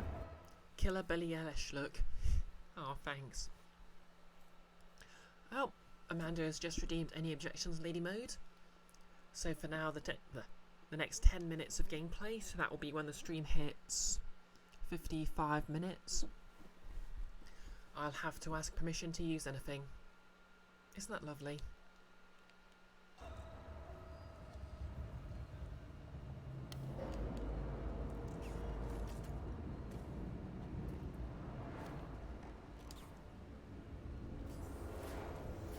Oh, we're starting the last chapter. Fair enough.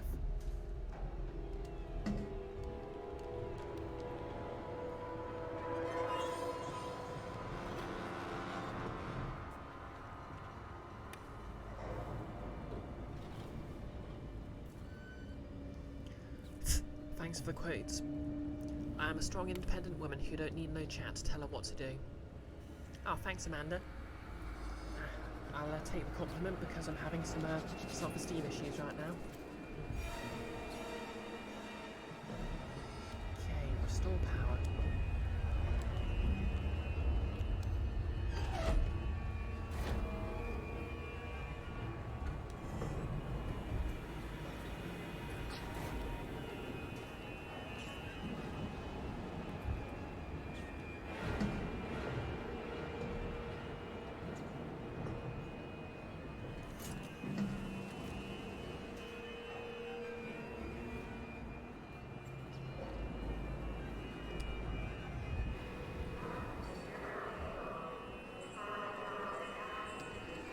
Stability alert. Disruption to orbital stabilizer has been confirmed. Orbital stabilizer array backups are offline. Systems waiting for orbital emergency convert. Then no response. Nothing in audio. And utilities locked. Okay. Hey, robot. Have you? I haven't got a clue who you are.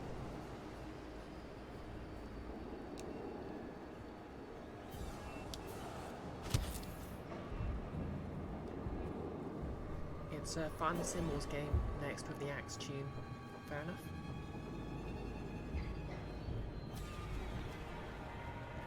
Is there an alien lurking around this area?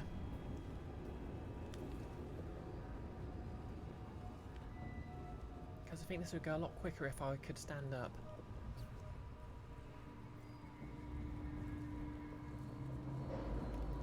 Amanda, the Ripley's are killing the large-scale space stations.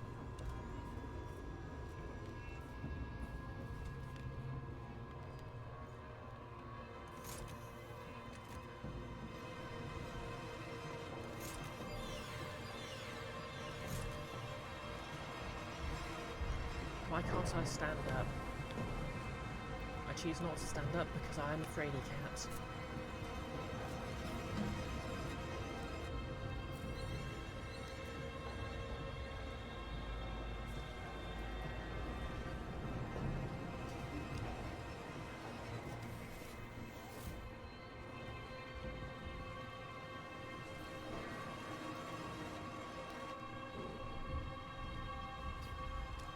Okay. Oh, this one. I love this one.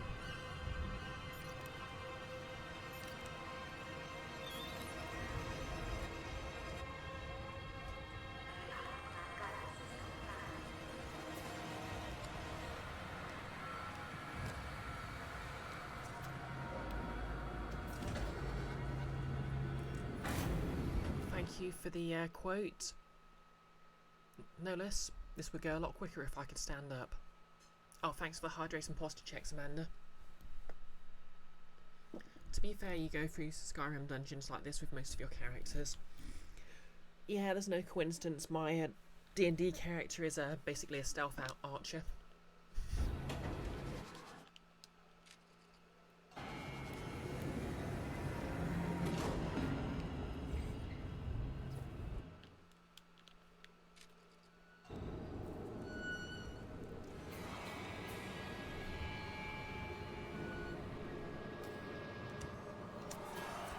And do that again, because why not? It was fun the first time, right?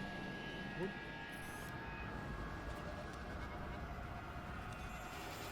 Yep, D&D rogues are indeed fun. Rogues have always been consistently my favourite class, even back in 3rd edition when they were pretty underpowered.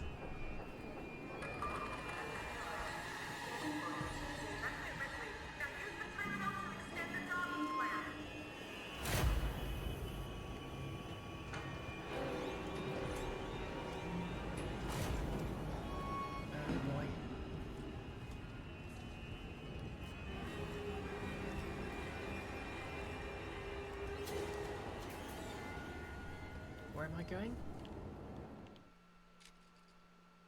Okay, I'm on the right track.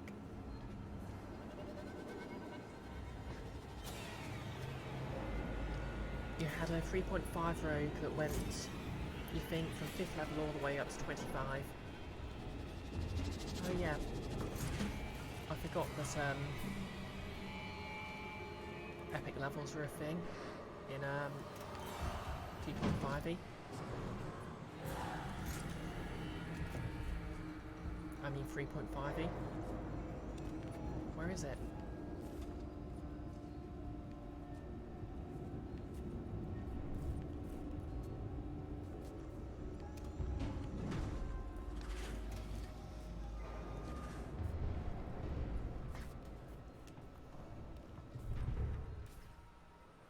By the end, his dexterity was like 50-something. Verlaine, the docking clamps are engaging! Okay, stand by.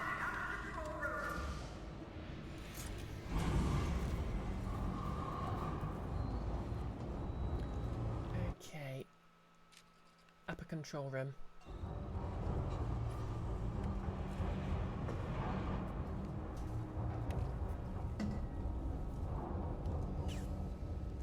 Notice you almost got into a 3.5 game once, but it fell apart before I could start. Only played 4th and 5th edition, and then mostly in-store campaigns. I sort of played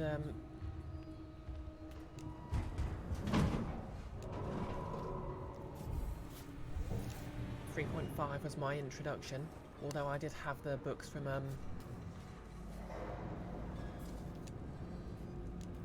Advanced D&D.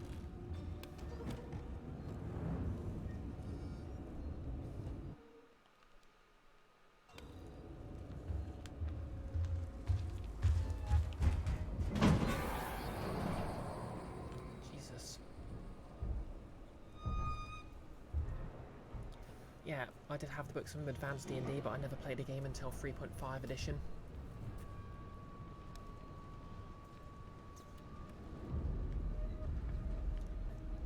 And to be honest, I think I prefer 5th edition a lot more.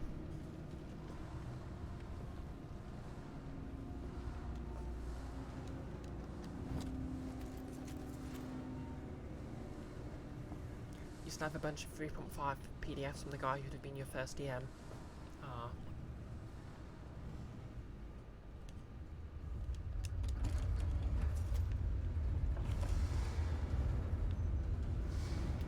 I wonder if the areas that are on fire are slightly safer from aliens because they stay away from them.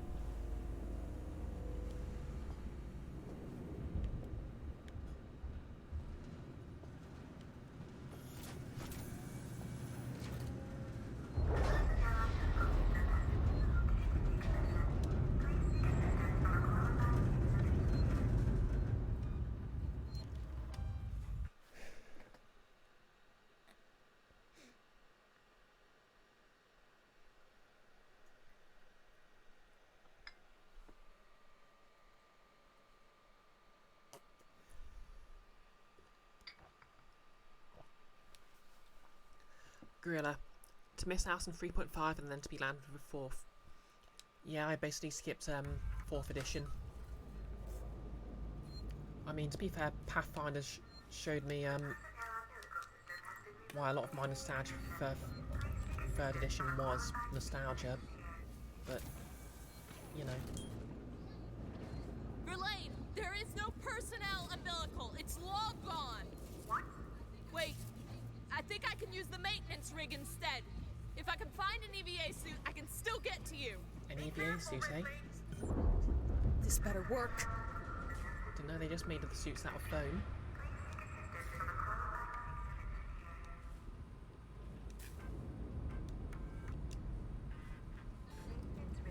That's it. Get to the airlock.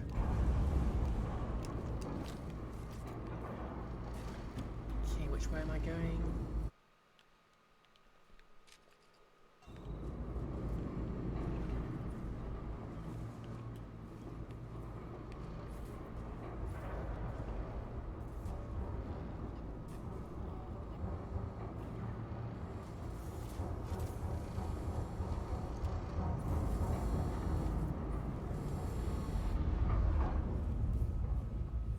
Do I need to go back the way I came?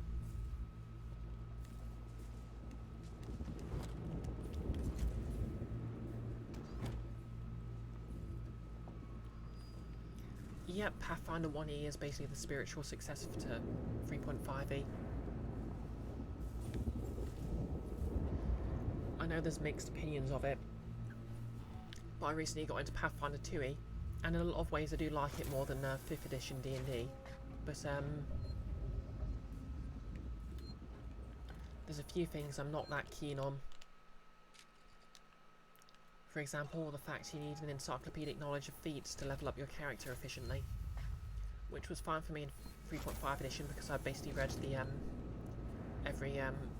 the entire SRD front to back.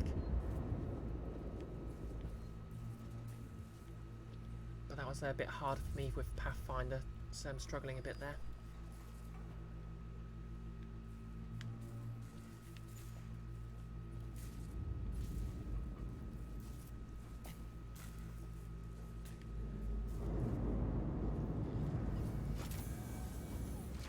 No less.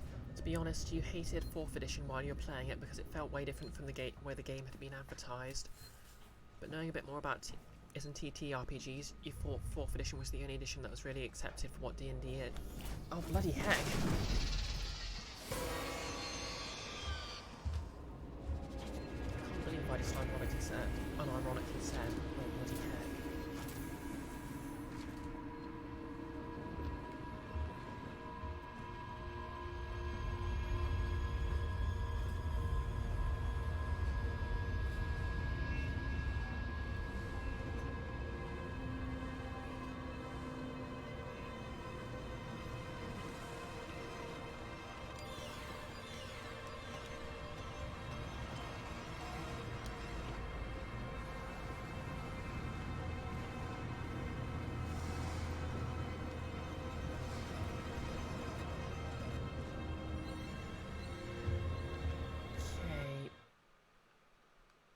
To the airlock.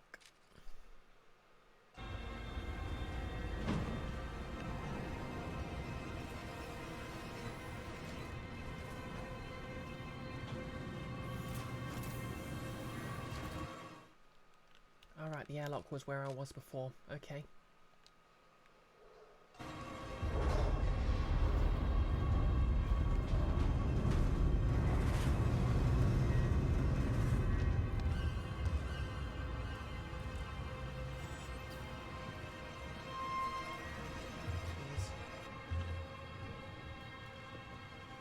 Which way am I going?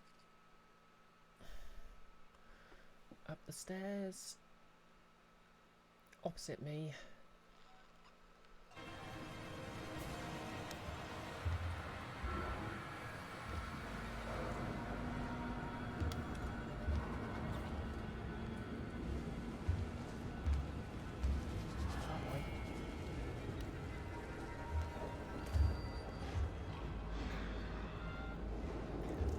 To make a xenomorph cosplay just so I could have a giant long tail to drag around.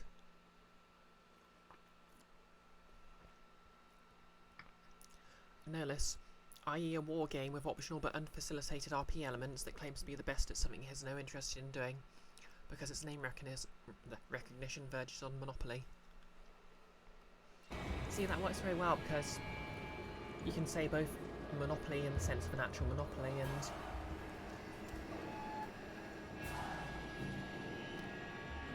there's 2 of them. This is getting out of hand. Screw it. Go away.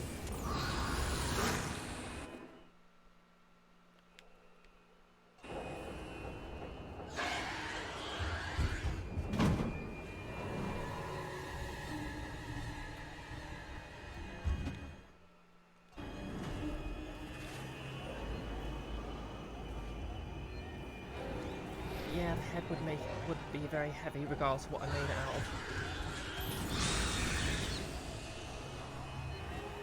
There's 2 of them. You're going nuts.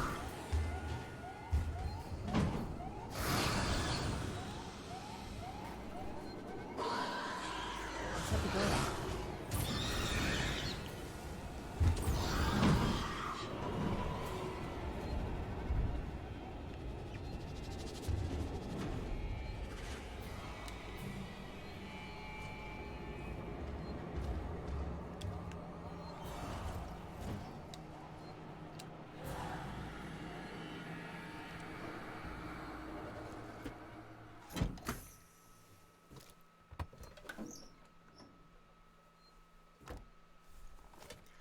Yeah, I guess I could make the Xeno head out of EVA foam. Oh no.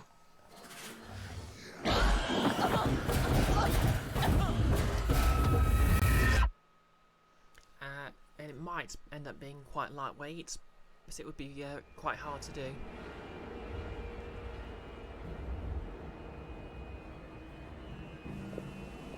Gorilla, you could write an essay critiquing 4th edition.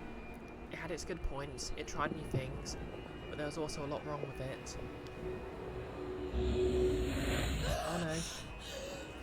Oh no. No. There's an open one. Oh no. Oh no. Oh no.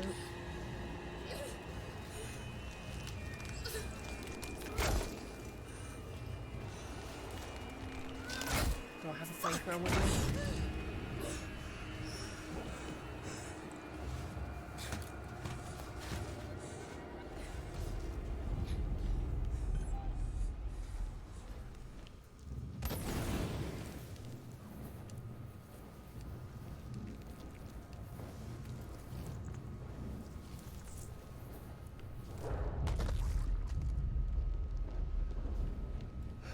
Okay.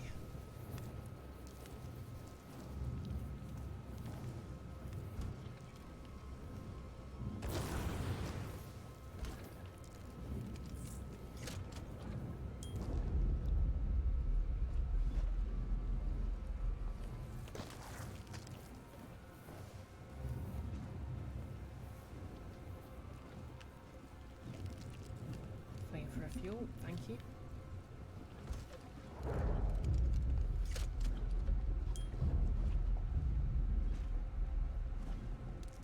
More flame for a fuel, double thank you.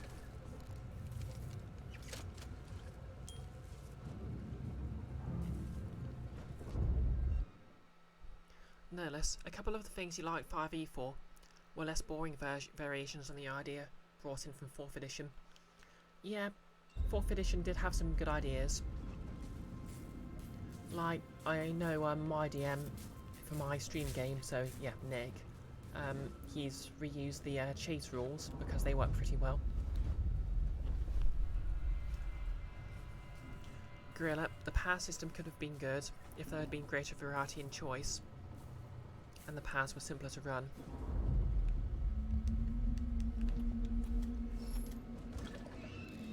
The icon they always use for Alien is the facehugger egg with a glowing X.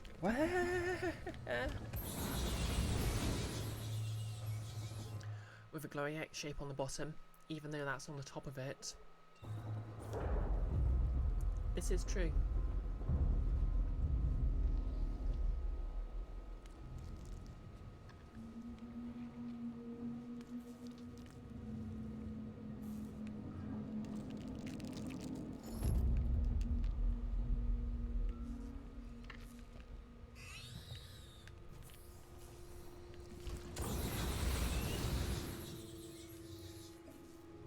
Running very low on flamethrower fuel, and I do not like this.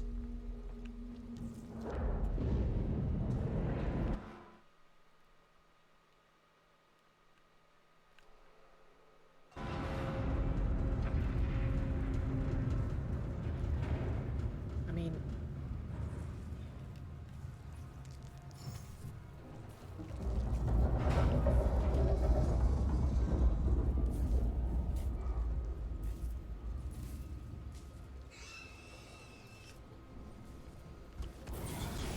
they're getting less scary and more annoying now.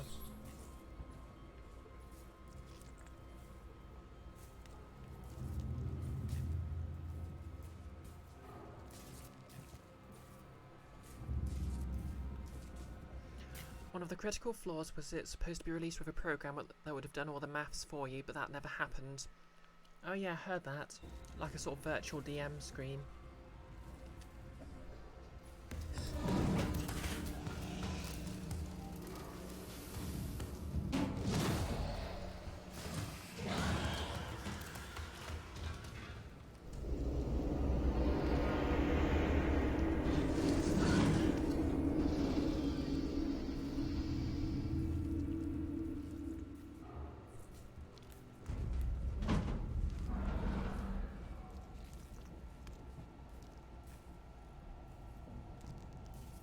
Yeah, I don't think the book layouts for many of the D&D books are that great.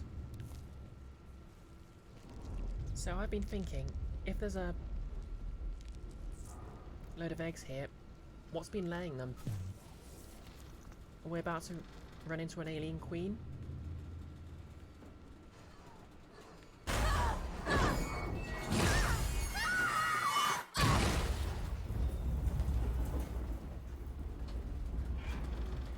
So the steel can shatter, but I'm fine. That's actually useful to know.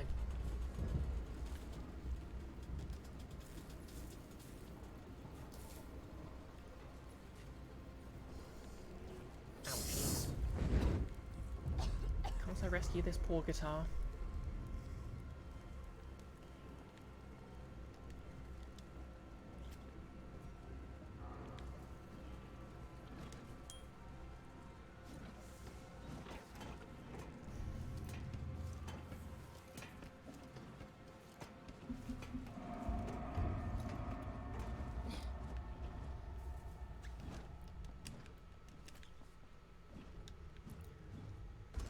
You heard the 4th edition's DMG stuff was easier to use and actually had more helpful to say, which at a glance at it is why recent... Yeah, I think Nick actually said that. He likes quite a lot of things about the layout on the Dungeon Master's Guide and the like. Like, for all those jokes about bear facts, the side panels were actually very useful. Jesus! Just let me make it through here.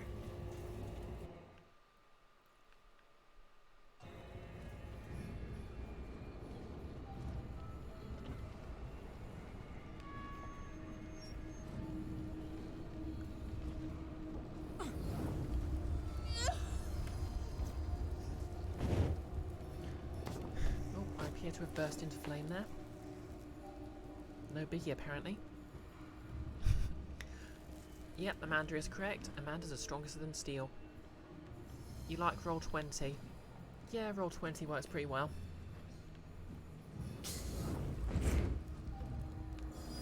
Oh no.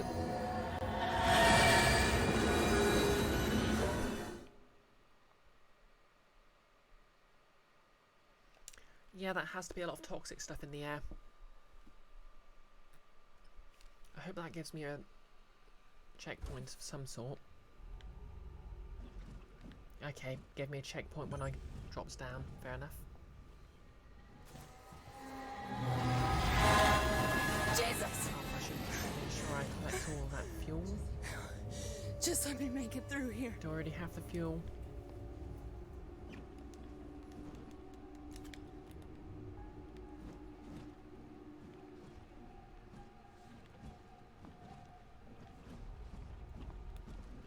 Okay.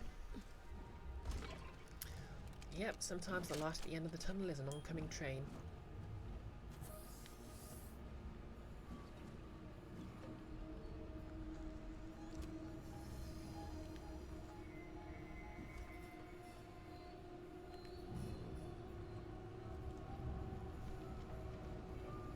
I wonder what the timing on those trains is like then. Because I literally got no warning for that one.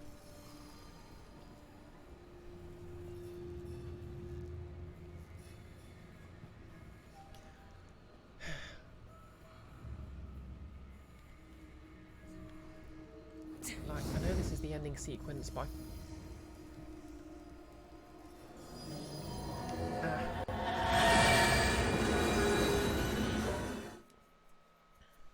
okay, I guess that activates as soon as I step on the platform, so I need to run.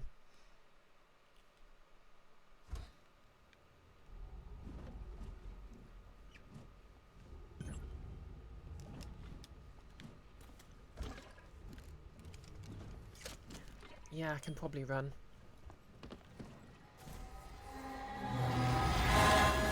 Jesus! Just let me make it through here. I suppose if they want to be really mean, they might throw in a couple of aliens I have to avoid at the same time. No, don't duck.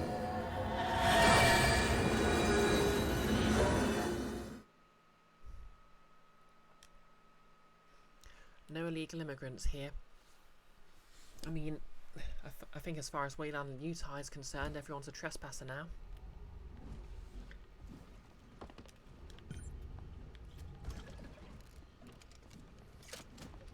And since space stations are extraterritorial corporate territory, Jesus! Cyberpunk Just thing. let me make it through here.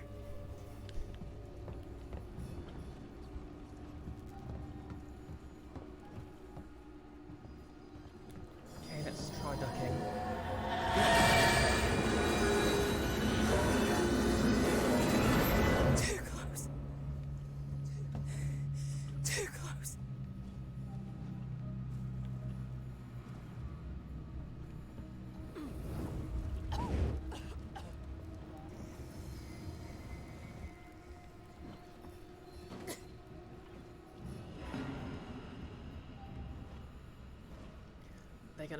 Hey Scarpunk, how's it going? What are we up to? Yeah, I think there is actually a VR version of this game. I think we're just towards the ending. The new hazard is being hit by trains apparently.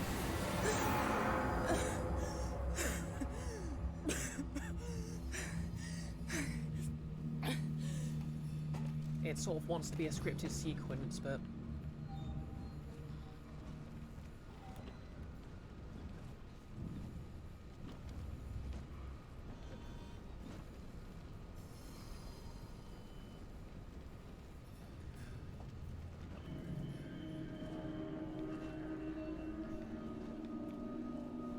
right.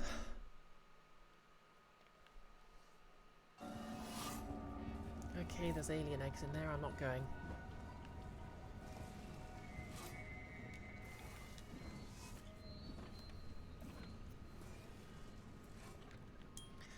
Yeah, as I was saying, I believe there is a VR version. And it's almost certainly too terrifying for the likes of me, because I am a massive scaredy cat. Okay, the only way I'm allowed to go is through the air vent full of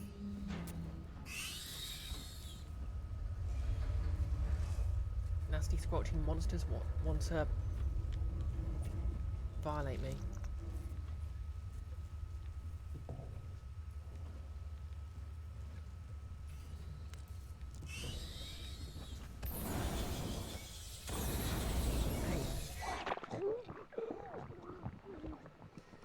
Yep, Fernanda's right. Your girl deserves so many hugs. God.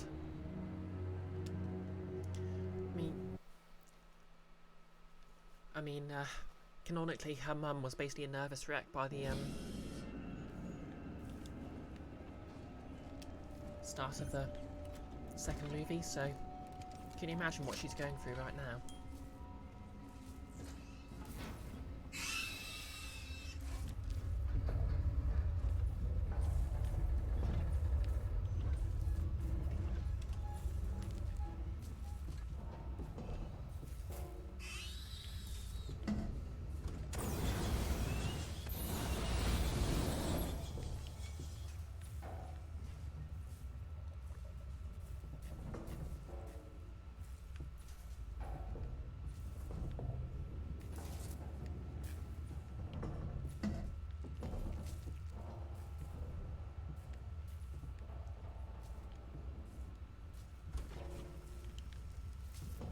Is that the way I came in?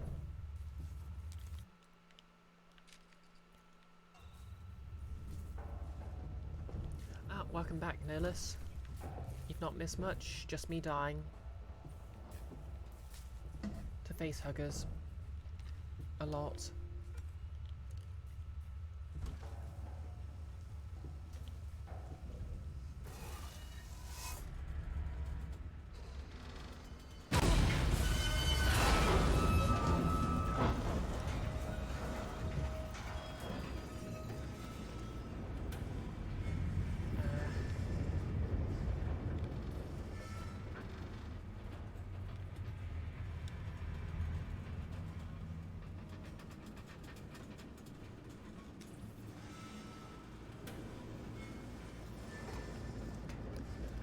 Do people want to hear a confession regarding D&D? We absolutely do, Nolus. Confess away. Confess your sins. Ah.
this again.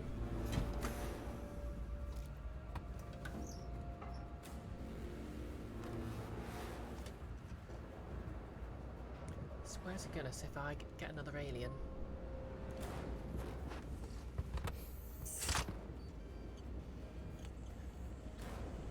You don't spend much effort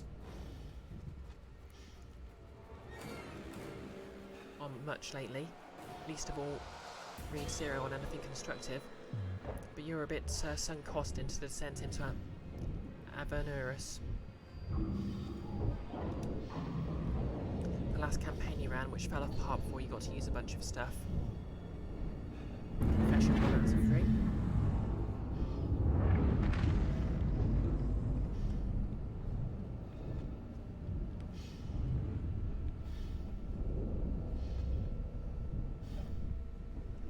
Scarpunk, you're so excited to run D&D.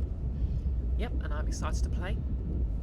I still need to finish rolling my character and I need to get on that as soon as possible, so sorry about that.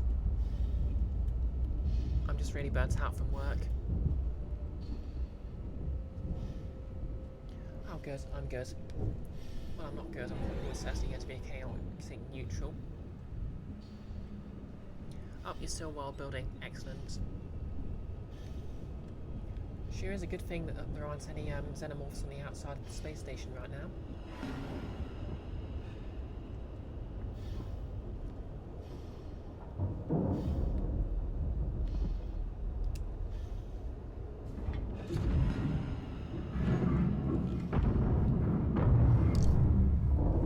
Nihilus, you started thinking about how long a commitment trying to complete such a damn thing is, and you thought of trying to make it so you could get it done in a few sessions.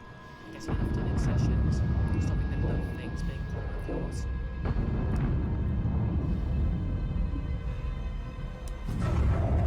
Hop over the fence. Slowly climb the stairs.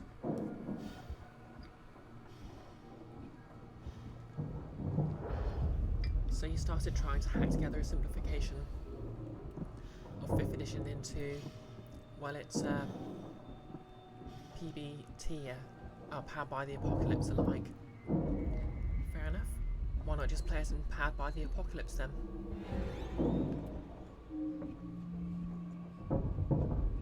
I'm here, Verlaine. There should be 2 priming mechanisms to unlock the manual release. I see them.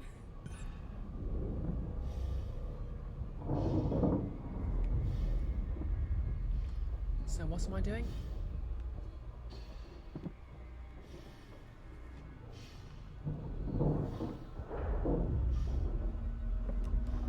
I'm looking for prompts. Do I go around the... oh. Key card required.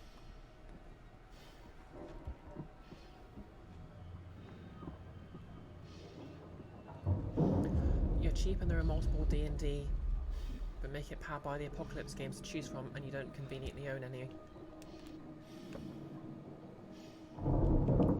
Okay.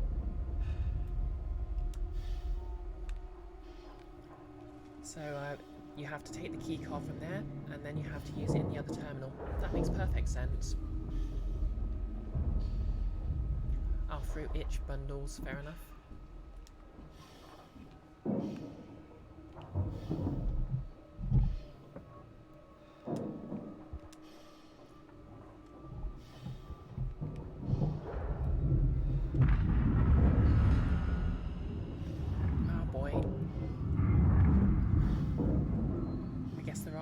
On the outside of the ship.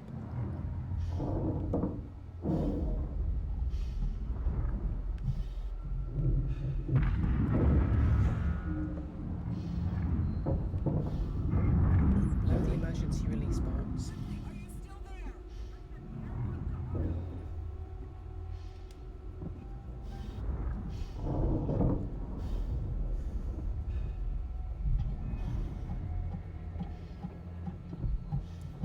Here we go.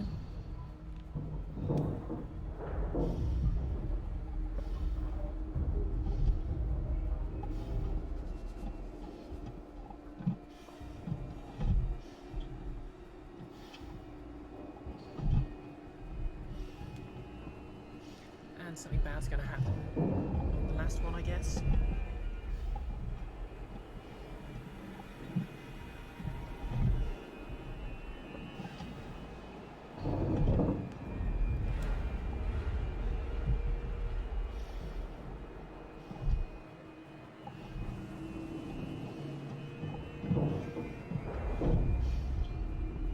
You started from a torch in the dark as the base, which is a solo TTRPG. The idea of just making up your own skills appeals to you, feels easier. I don't think I've heard of that one. Personally, I think it works a little better if you have the skills set beforehand, and it maybe give the DM a bit more.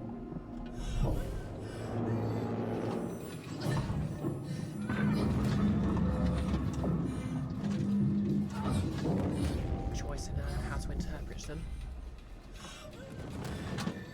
Oh, for goodness sake.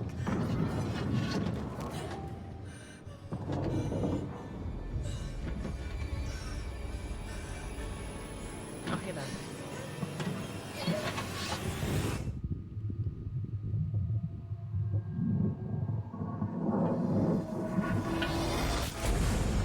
Trophy and end of the hunt.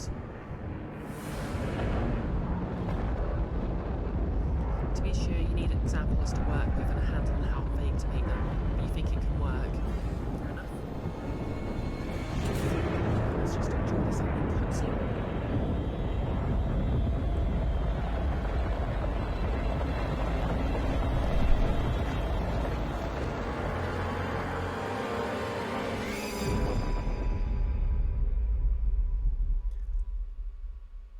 Plop into the gas giant it goes.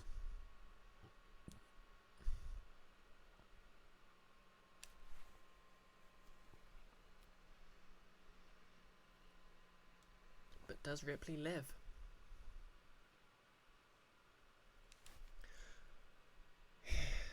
I hope it doesn't turn out she lives, but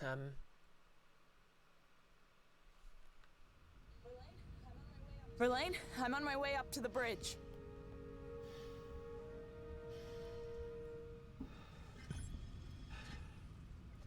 Oh, this is going to be all for nothing, isn't it?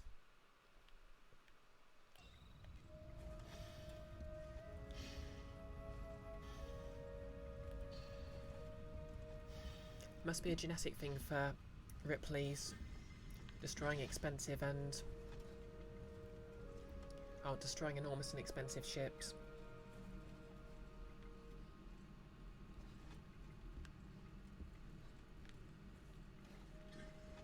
Which way am I going?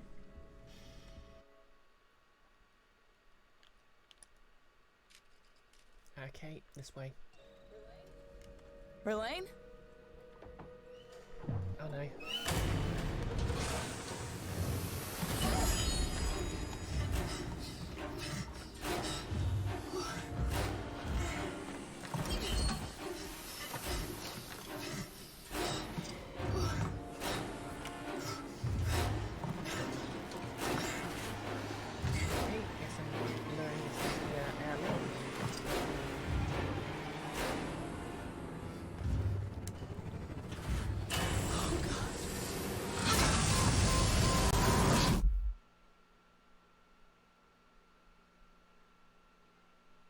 Trophy earned. Ripley signing off.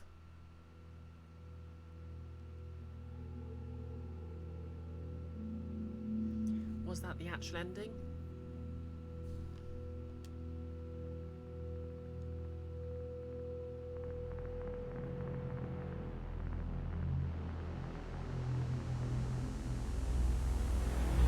She's saying yes.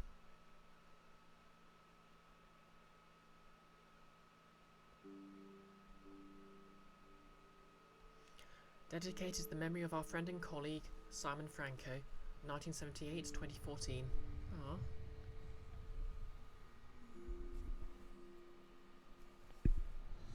This is Ripley. No less. Not gonna lie, the ending to this was your least favourite part. You didn't want to spoil it, which is why you haven't been saying anything. Yeah, I get they'd have to go the whole horror movie twist ending, but this is Ripley. Yeah, it just feels a bit unsatisfying.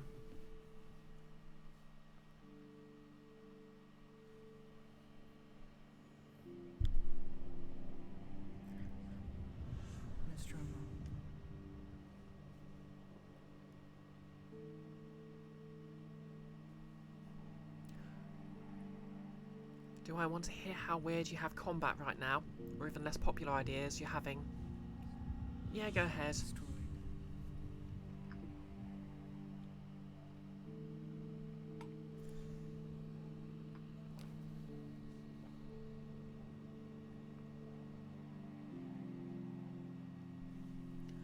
So, yeah, I think I might stream the DLC for this.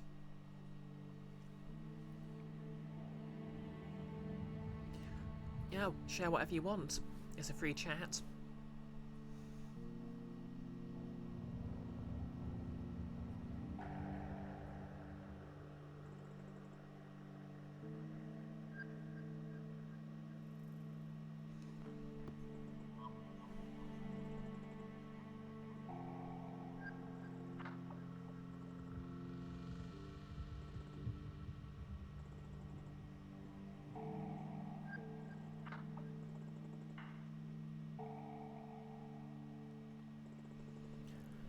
What was I saying?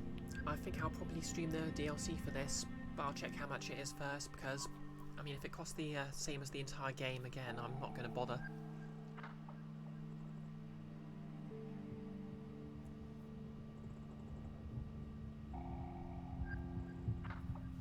But it would be pretty cool to just sort of play through the event of the original Alien in game form, so...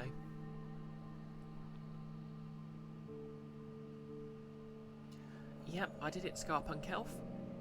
I managed to beat the whole damn game. Yeah, the grinning xenomorph.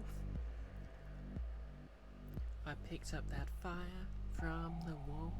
I burnt the alien and saved us all. What's next? Well, as I said, I'll probably play the DLC, but I'll probably throw up a poll for what to play after this, so... yeah, if anyone wants has any suggestions, feel free to message me for ideas on what to throw on the poll. Otherwise, I'll throw in things that I've been meaning to play, or...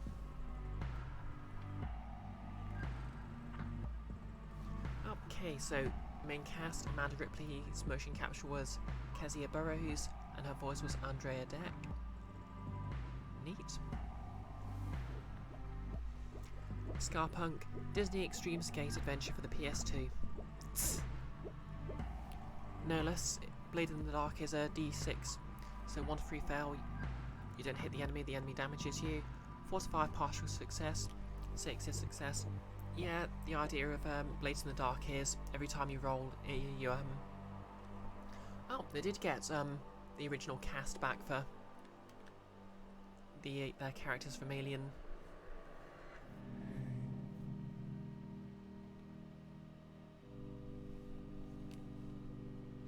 Glad you enjoyed it, Jan. Yep, the idea of Blades in the Dark is basically that every roll typically introduces some sort of complication, because it is literally a heist movie in tabletop game form. So the idea is you're constantly putting out fires and keeping plates spinning until you get the heck out of there.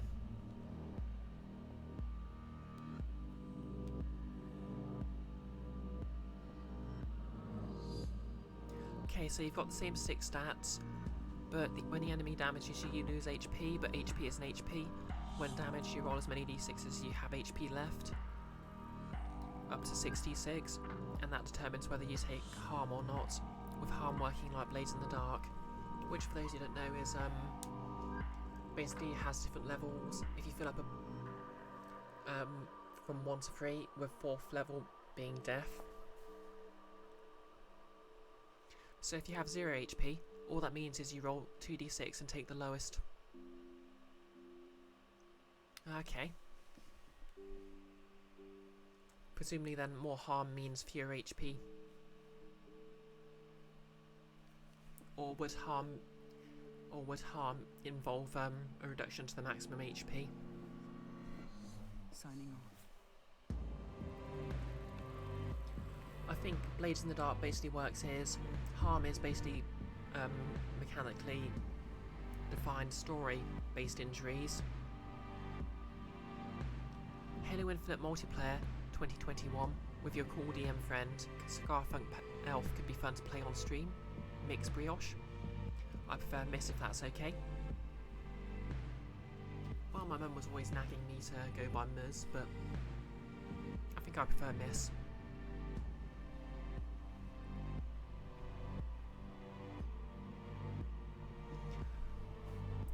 I mean, okay. I should be assertive, but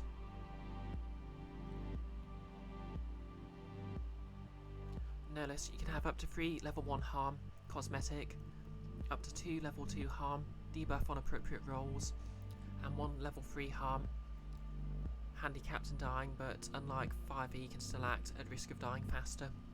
Okay. Sort of like that idea. As I said, Blades in the Dark is harm is basically narrative damage, and the actual health, or nearest thing to it, is your stress bar. Because you can mitigate any harm by accepting stress damage instead, by resisting. But if you run out of stress, obviously your character takes a trauma, which is effectively losing a life.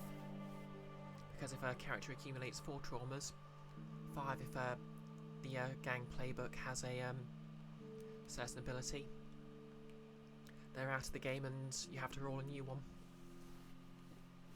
And of course how they end it depends how much money the character had accumulated.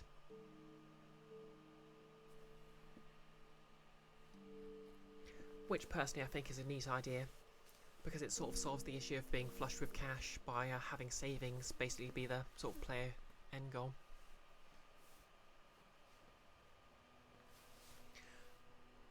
They had a lot of people make this game, didn't they?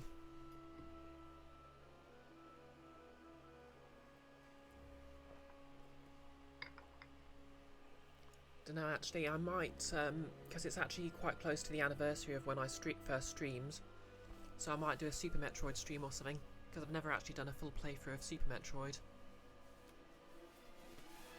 I mean, I've played through once, and started a new game on it countless times, but I've never actually streamed it, is what I mean.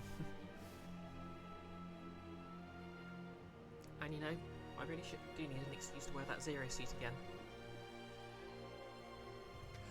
No less, to be honest, given that Blades in the Dark is cemented in a different story genre than D&D, and D&D is typically more heroic, for a while you're waffling on whether the D6 roll should go to 1, 2, 3, 4, 5, 6.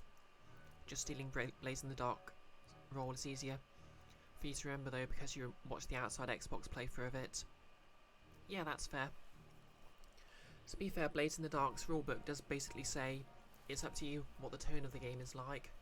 So you can actually have a sort of a very high concept, lots of players just sort of doing cool things, NPCs are just knocked out, that sort of thing. It's really just how you play it.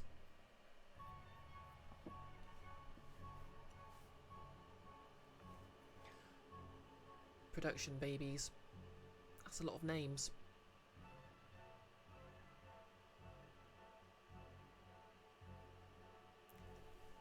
Extra special thanks for creating the Alien Universe, Ridley Scott, H.R. Geiger, David Bannon and Ronald Shushet.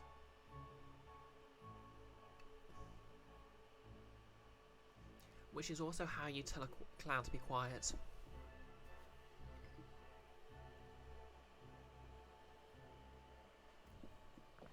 Distractions are a useful way to avoid a dangerous situation. Well, now it tells me.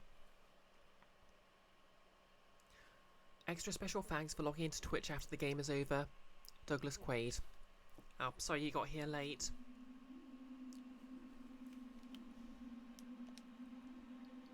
Extras, credits. Well, let's just see how much the DLC is. D&D is expected to have much more direct combat, so making it so asymmetrical will make it harder to balance. That's true. You'll notice I've changed my name to public-facing areas to Erin Brioche, so no one will know my surname.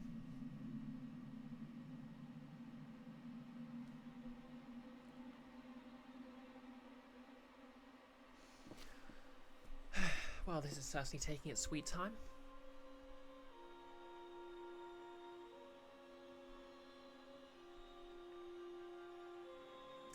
Okay, corporate lockdown map. Ah, here we are. Okay, so the crew expendable DLC is like £3 each.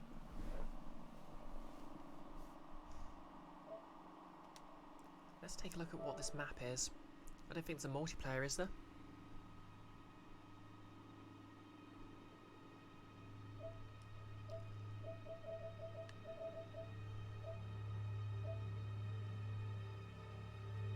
Okay, survivor mode. Not interested.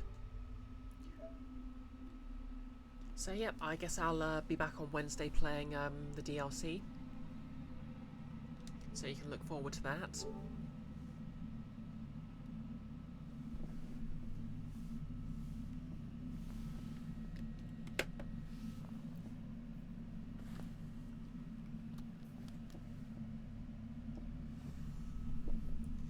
And I'll throw up a poll to decide what to play next. And in any case, it's time to find someone to raid.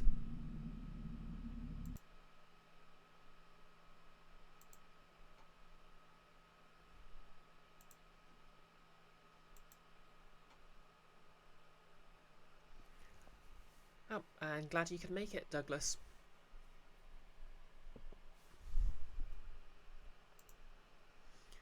Obviously the VOD is going to be up on Twitch if you want to rewatch it, and it'll be up on my YouTube channel as usual. So that'll probably go up about 9 o'clock tomorrow.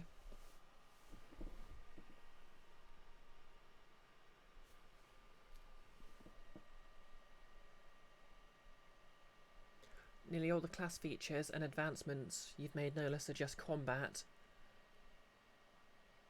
But the idea was less role-playing, but making it easier to get going. Fair enough.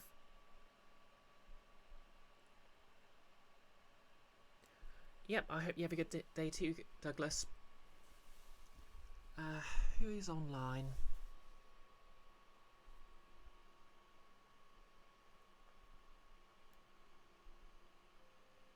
I guess I'll raid Cecily then, who's playing Super Mario World. Because after that stress, I think we need something to calm our nerves. And by we, I mean me. I need to calm my nerves.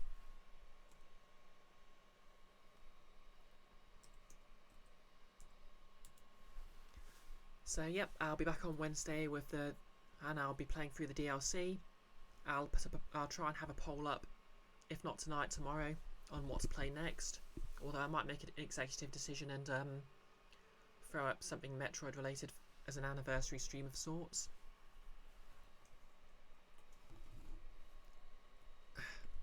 I'm going to try and make progress on the gloves for my grounded cosplay. No less, you're going to cross-paste your Alien movie comments to Twitter, so if anyone wants to hunt you down on there, user handle is the same. Excellent, excellent. I'll be very interested in seeing that.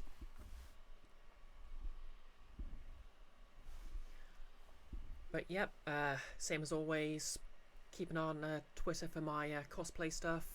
I'm thinking of starting a blog soon, but I'm not really sure what platform, so yep, look forward to that at some point by the end of the year, perhaps. And with that, hopefully I'll see you Wednesday, and we're raiding in 3, 2, 1, and let's go!